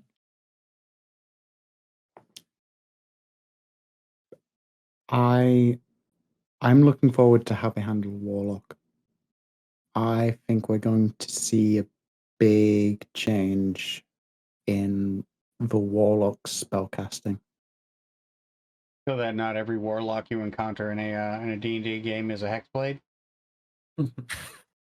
Yeah. Jack actually has some great homebrew tips on that. But I don't even think. I think the hexblade problem is because it's good, but I think it's just super fun to play because you play a normal warlock, right? And you've got your cantrips and your invocations, but you've only got 2 spells to play with. But you play a hexblade, you've got all of that, and then you can still be really fucking good in melee. So And you don't have a patron, so there's not a looming force that's hanging over your head, getting ready to. I don't agree with that. Well, it says you're bound to a blade, and you don't have a patron. Now, granted, I have done that to people. I created a caveat for the oath that they swore to the blade, so that they were governed by that. But there's no like generally like you don't have Cthulhu watching over your shoulder, getting ready to eat you if you The screw up. weapon that they're bound to, isn't it supposed to be a sentient weapon? No, I don't believe so. I don't think it has to be. It is in the way that I run it, but I don't think that's actually specifically the caveat. I think the problem with the Hexblade wasn't actually the Hexblade itself. The problem was how it interacted with the rest of the game. Like, it interacted. It was one of those where I think they were creating it to make Pact of the Blade good, and it doesn't really actually make Pact of the Blade all that good for some other reasons, and it interacts very well with the other charisma classes. Like a paladin could dip Hexblade, and suddenly they don't need a particularly good strength score anymore, which increases the power of their spell casting and their aura. Or a sorcerer could take it, and they now have a Gish, which is like the least objectionable use of it. Or the bard could take it, and suddenly College of Valor is useless, because any bard who dips Hexblade can basically be as effective a Gish as the College of Valor. The problem with Hexblade wasn't actually the Hexblade itself; it was multiclassing really. Yeah, and I think obviously they're just naturally checking that with moving the subclasses to 3rd level. So it's more of an investment now to go Hexblade, whereas it wasn't in 5th edition because it's just 1 level. So, I think they've done that. But like I think most people like when they just settle on the fact that they're playing a Hexblade, I don't think it's like, oh, I want to play a Warlock, and then they go, I want to play a Hexblade. It's more like, I want to play a Gish, and I want to play, an edgy Gish. Well, okay, I'm playing a Hexblade. So it's not like you go, I want to play a Warlock, and then you settle on Hexblade. I don't think that ever happens. It's more like, I want to be good in melee, but I want spells as well. And Hexblade and the Bladesinger are just the best at doing those. So it just depends kind of what flavor you want to go with. You're right, by the way, Jordan. It is supposed to be sentient. Yes. Well, I've been running it that way anyway. Yeah, it just makes sense. Like, yeah. I think in older editions, it was related to the Raven Queen in some way. That makes sense. Because it's stuff of shadows. Yeah. Either way, the all warlocks are bottoms to something.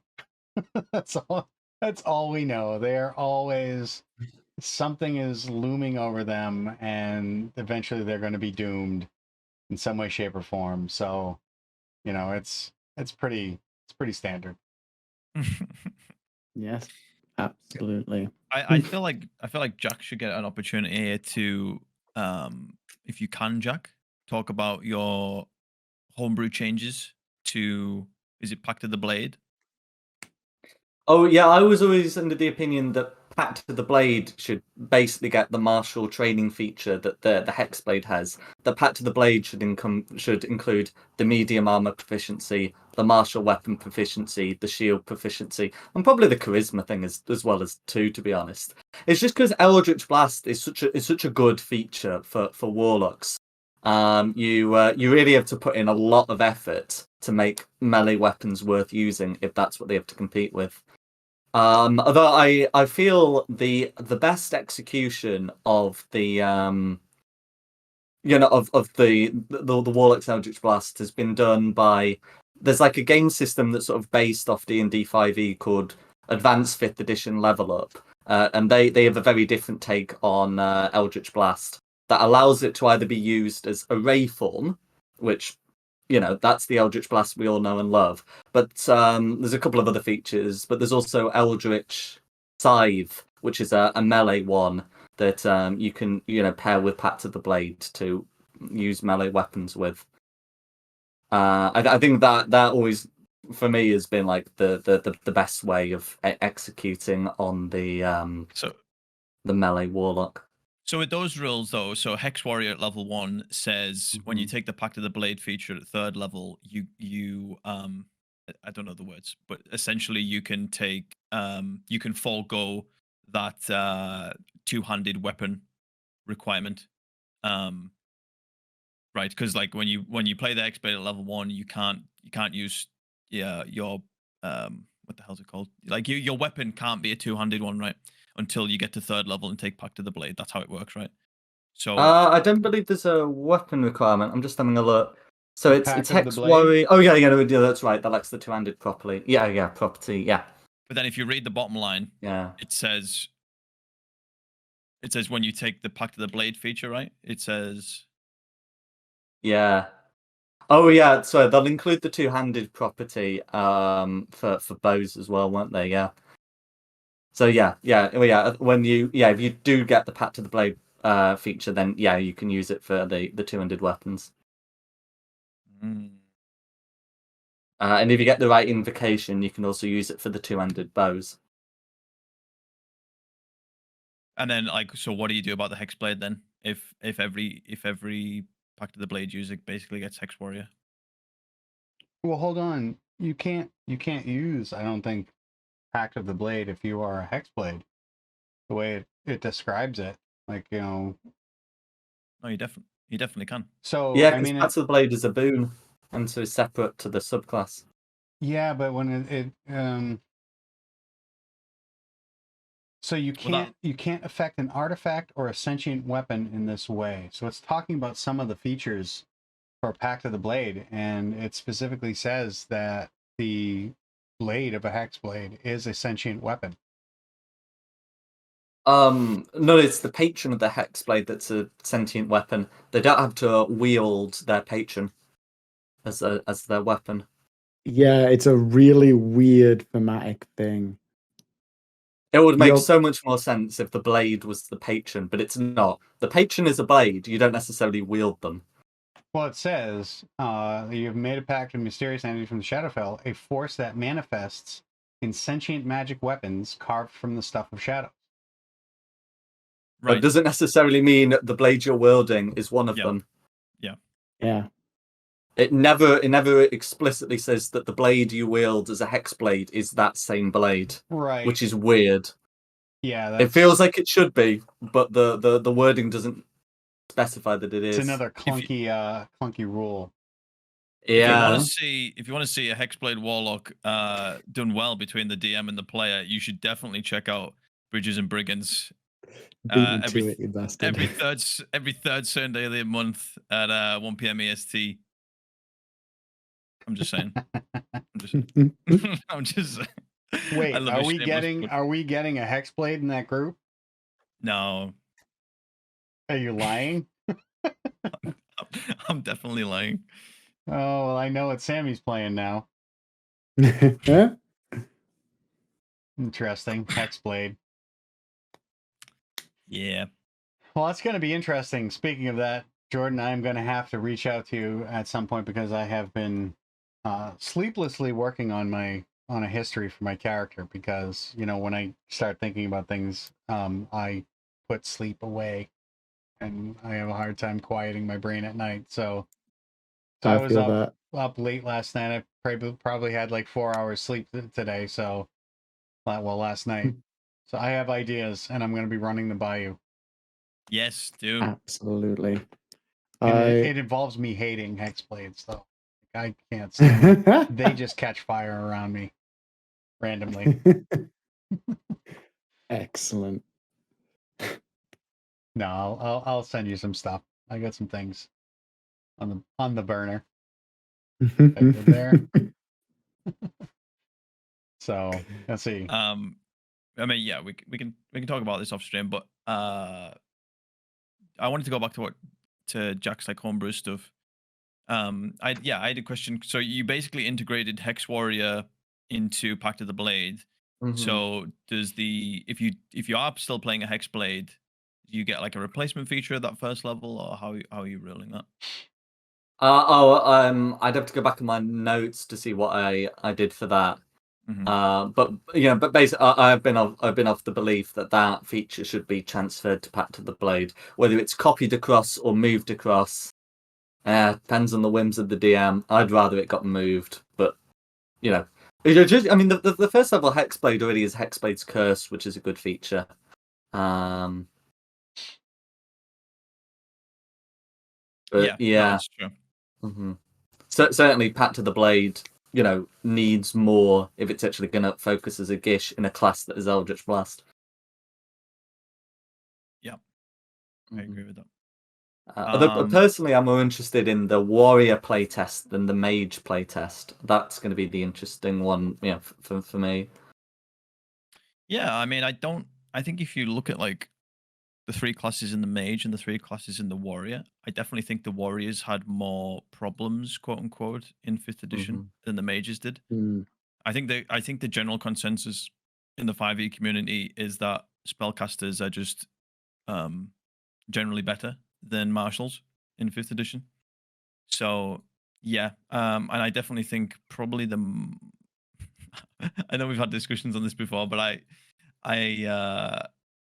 think the monk needs the biggest buff out of all those. I would put the monk down there with the ranger as worst classes in 5th edition. Personally, we can agree to disagree on that one, but the monk definitely needs more defenses. I feel the barbarian could probably use some more rages. If we are assuming that they're supposed to be able to rage in every combat, and I don't know, I think the fight is like all right, but could probably use like a bit more. You think rages are a problem? Like, because rages reset on a short rest, right? So, like, how many? No, they reset on a long rest. Okay, but even then, I'm trying to think like. So what? You get like 3 rages at 4th level, 5th, 3rd level, 5th level. I don't know. I'm trying to think like I can't think of any times where I've had more than 3 combats per like long rest, unless it's like a final dungeon. Like I think of Jordan's campaign, Tomb of Annihilation. I know you've run that as well, Jack. Like, yeah, maybe in Tomb of Annihilation there's maybe more than 3 combats per long rest, but I don't see that as a problem. But I do think the barbarian needs buffs as well. I think in a typical dungeon crawl, you usually do get more encounters per day, and that's when the limit on the barbarian rages is a lot more apparent. Usually I don't run the 6 medium that is supposedly intended, but that is that is a thing that it's the barbarian could run out of rages. And their subclass features are almost all tied to their rage. So a rageless barbarian is a subclassless barbarian. So I think they need to work out what they want to do there. But I would prefer that the barbarian could rage more often. And frankly, I wouldn't mind if they could rage out of combat. Sometimes just to get that extra strength they need for a task.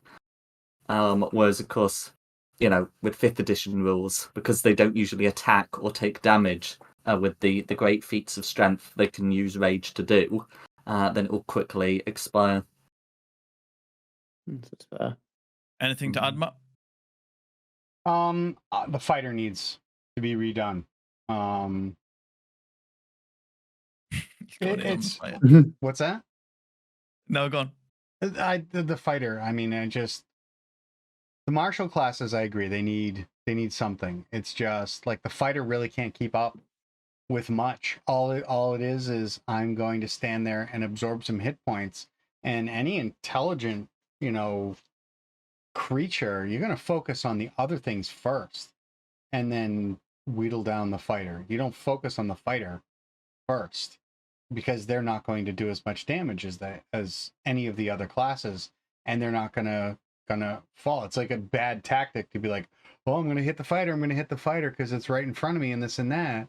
So you'd be like, no, you just hang on a second while I kill your mage, your cleric, and all the other classes around it. They need to add something to the fighter to make it more viable in combat. Otherwise it's very boring, because it doesn't have much like out of combat utility at all when it comes to anything, unless you take specific feats to give you extra skills or or anything like that. That's so it needs some kind of utility. It's playing a role-playing game. If you're just going to be a fighter, I think the player themselves is just going to be bored or disappointed in any of the contributions that they might be able to try and add. Yeah, and I think most people were just multi-classing into fighter or Right. starting fighter and then going off elsewhere. Exactly. Yeah. Yeah, I agree. It sounds dumb to say the problem with the fighter is it's too combat oriented, but that is nonetheless the case. But not as effective in combat. That's the thing. Yeah, you need to keep that class identity, Matt. Yeah. Yeah. And the subclass identity. That's now another one we add to the vocabulary. Question. Do we have any shots we want to call about changes they're going to make? Like how we accidentally called the channel nature? All warriors are getting fighting styles. I'm not too fond of the way they do fighting styles, but all warriors are going to get them. I think they mark my words. I think they confirmed this, but I think Eldritch Blast is going to be a class feature rather than a spell. That tracks. Yeah. Because it stops sorcerer and wizard getting Eldritch Blast. Yeah, and I think they just flavor it like you're just channeling your patron's energy rather than casting a spell, and therefore no one else would get access to that because they don't have a patron. Right. Unless they take the class. Make that deal if you want it. Make the deal, baby. But yeah, my prediction is they're going to get such negative backlash regarding the the druid that it's going to be kind of like, you know, the open gaming license minor. Like they're just going to get so much hate. Someone's getting fired, and they're just going to scrap Crawford's it. leaving. Yeah, he's gone. Yeah. Jez is out of there. Yeah, the druid is so bad. The druid is, as far as I'm concerned, the druid is now the ranger of 1D&D. Oh yeah, definitely so far of all the classes we've done, 100%. We're gonna have a video where he comes out and says, "We were surprised to hear that the wild shape feature only meant with 65% approval." Yeah, that's being conservative. That's There's no way that exceeds 50%. There's no way. No, I'd be surprised if it exceeded 25%. Yeah. So I think that's going right back to the drawing board with an apology. But the 25% will all be people saying, "I like templates, but not these templates." It's gonna sit there with the Ardling in banishment hell, just sitting there in the astral plane, just chilling.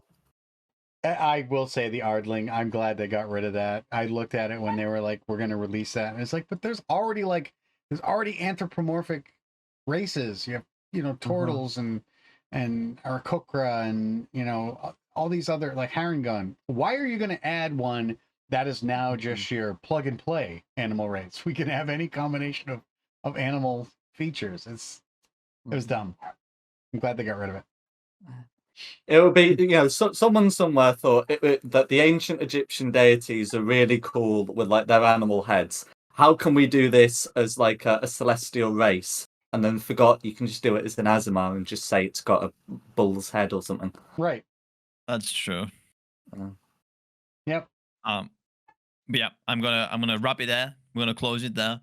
Fine. I'm gonna hand it over to these. I'm gonna hang over. No, Jack's on a time limit. So yeah, we'll go around, plug what you got to plug, say who you are, and then we'll close it out. So we'll start with JC. Tell him. Yeah. Hi again. I'm Jordan. I am the Dungeon Master for Bridges and Brigands, a soon-to-be starting D&D live stream that, as we mentioned, is once a month on the third Sunday of a month, where Matt and Sammy are players, as well as Kayla and Hannah from For Shame Not Honor, and Viola from Strixhaven, a Curriculum of Chaos. So, good crew. We got a good squad. Yeah, I've also shouted out a fun squad. I've shouted out your other Twitch channel as well, though. Until they apparently inevitably murder my character, so. Oh yeah. I'll have a backup. Always have a backup. Oh yeah. And that's me. Nice. Jockey legs. Hello, I've been Jack. I stream with the Fate of the Dice Twitch channel, so you can catch me on that. I'm afraid the Curse of Strahd streams are to be cancelled after, whilst we've been doing this, two of my players have developed illnesses. Oh, it is going Oh, round. To no. be fair, it is Yeah. going round. Yeah. Yeah. Jordan from For Shame Not Honor is also sick, so he wouldn't have been able to actually show up anyway. So, But there's other content on the Twitch channel, and you can also catch me on Friday at 8 as we're due to 8 British time, as we're due to start a 5e conversion of Against the Giants. On the same channel. Ooh. Yep, on the same channel. I Nice. hate those giants. Are you DMing that? Yep. Wow. Nice. Okay. Matt, who are you? Well, if you're here, you already know who I Who am. are you? Yeah, who are you? What is your name? No, if you're here, you know who I am. I run D&D, all the D&D. I have 3 current campaigns that run Fridays, Saturdays, and Mondays. So if you want to see what those are, I'm not going to expound on them at this point, but go check it out. Join my Discord. You'll find out information on all of those. And it looks like I'm going to be having a 4th campaign that'll be taking place on Wednesdays. So I'm pretty much giving up every other part of my life to run 4 campaigns. So yeah, that's coming up. I'm going to be doing some charity stuff since it's my birthday month. By the end of the month, I'll be doing a charity stream and maybe some one shots coming up in the future. So I think that's it for me. And yes, Mr. MP, it's always good to reference Black Sabbath songs. I've never heard of Steel Eye Span. I'll have to admit that one. I don't know who that is, but that's a deep cut. Yeah, I guess this is where I plug. So you can find me on Instagram at Sammy by the Gram. You can find me on Twitter at Sammy on the Bird. You can find me playing in one of Matt's games, which is the Strixhaven game, every Saturday at 1 p.m. EST, where I play the Elven Blade Singer Charlotte Briar song. And then starting from the 19th of March, you can catch me every 3rd Sunday of the month over on Bridges and Brigands, where I will be playing the Drow Half-Health X-Blade Warlock, Adelheid. Oh, good. You're a drow, too. We're going to get along just fine.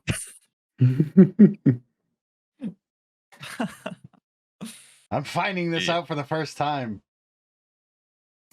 Well, it's on D&D Beyond, so you could see it anyway, so I thought I may as well disclose. I haven't gone to peep it. I wanted to keep it, The character art is in the Discord. That's true. Just saying. Yeah, there's no escaping the drow there. But yeah, that's pretty funny. You gonna wrap it up, Sammy, so I can go have some beer? Yeah, I don't even know. I don't even know what you normally say at the end, but thank you for watching. If you joined halfway through or if you just tuned in, you can see the whole edited version of this over on the YouTube channel when that goes live, probably in a couple of days. This is our 4th episode that we've done. You can catch the previous 3 episodes over on there as well. Let me just do ! YouTube. Yeah, make sure you like, comment, and subscribe over there. Because as well as these 1D&D roundtable talks, you'll also find the Strixhaven VODs over on there as well, if you want to kind of catch up and get up to date with that. So that's it for us today. Stay safe, drink that water, and don't forget to love each other very much. I guess. See you next time. All right, guys. Have a good one.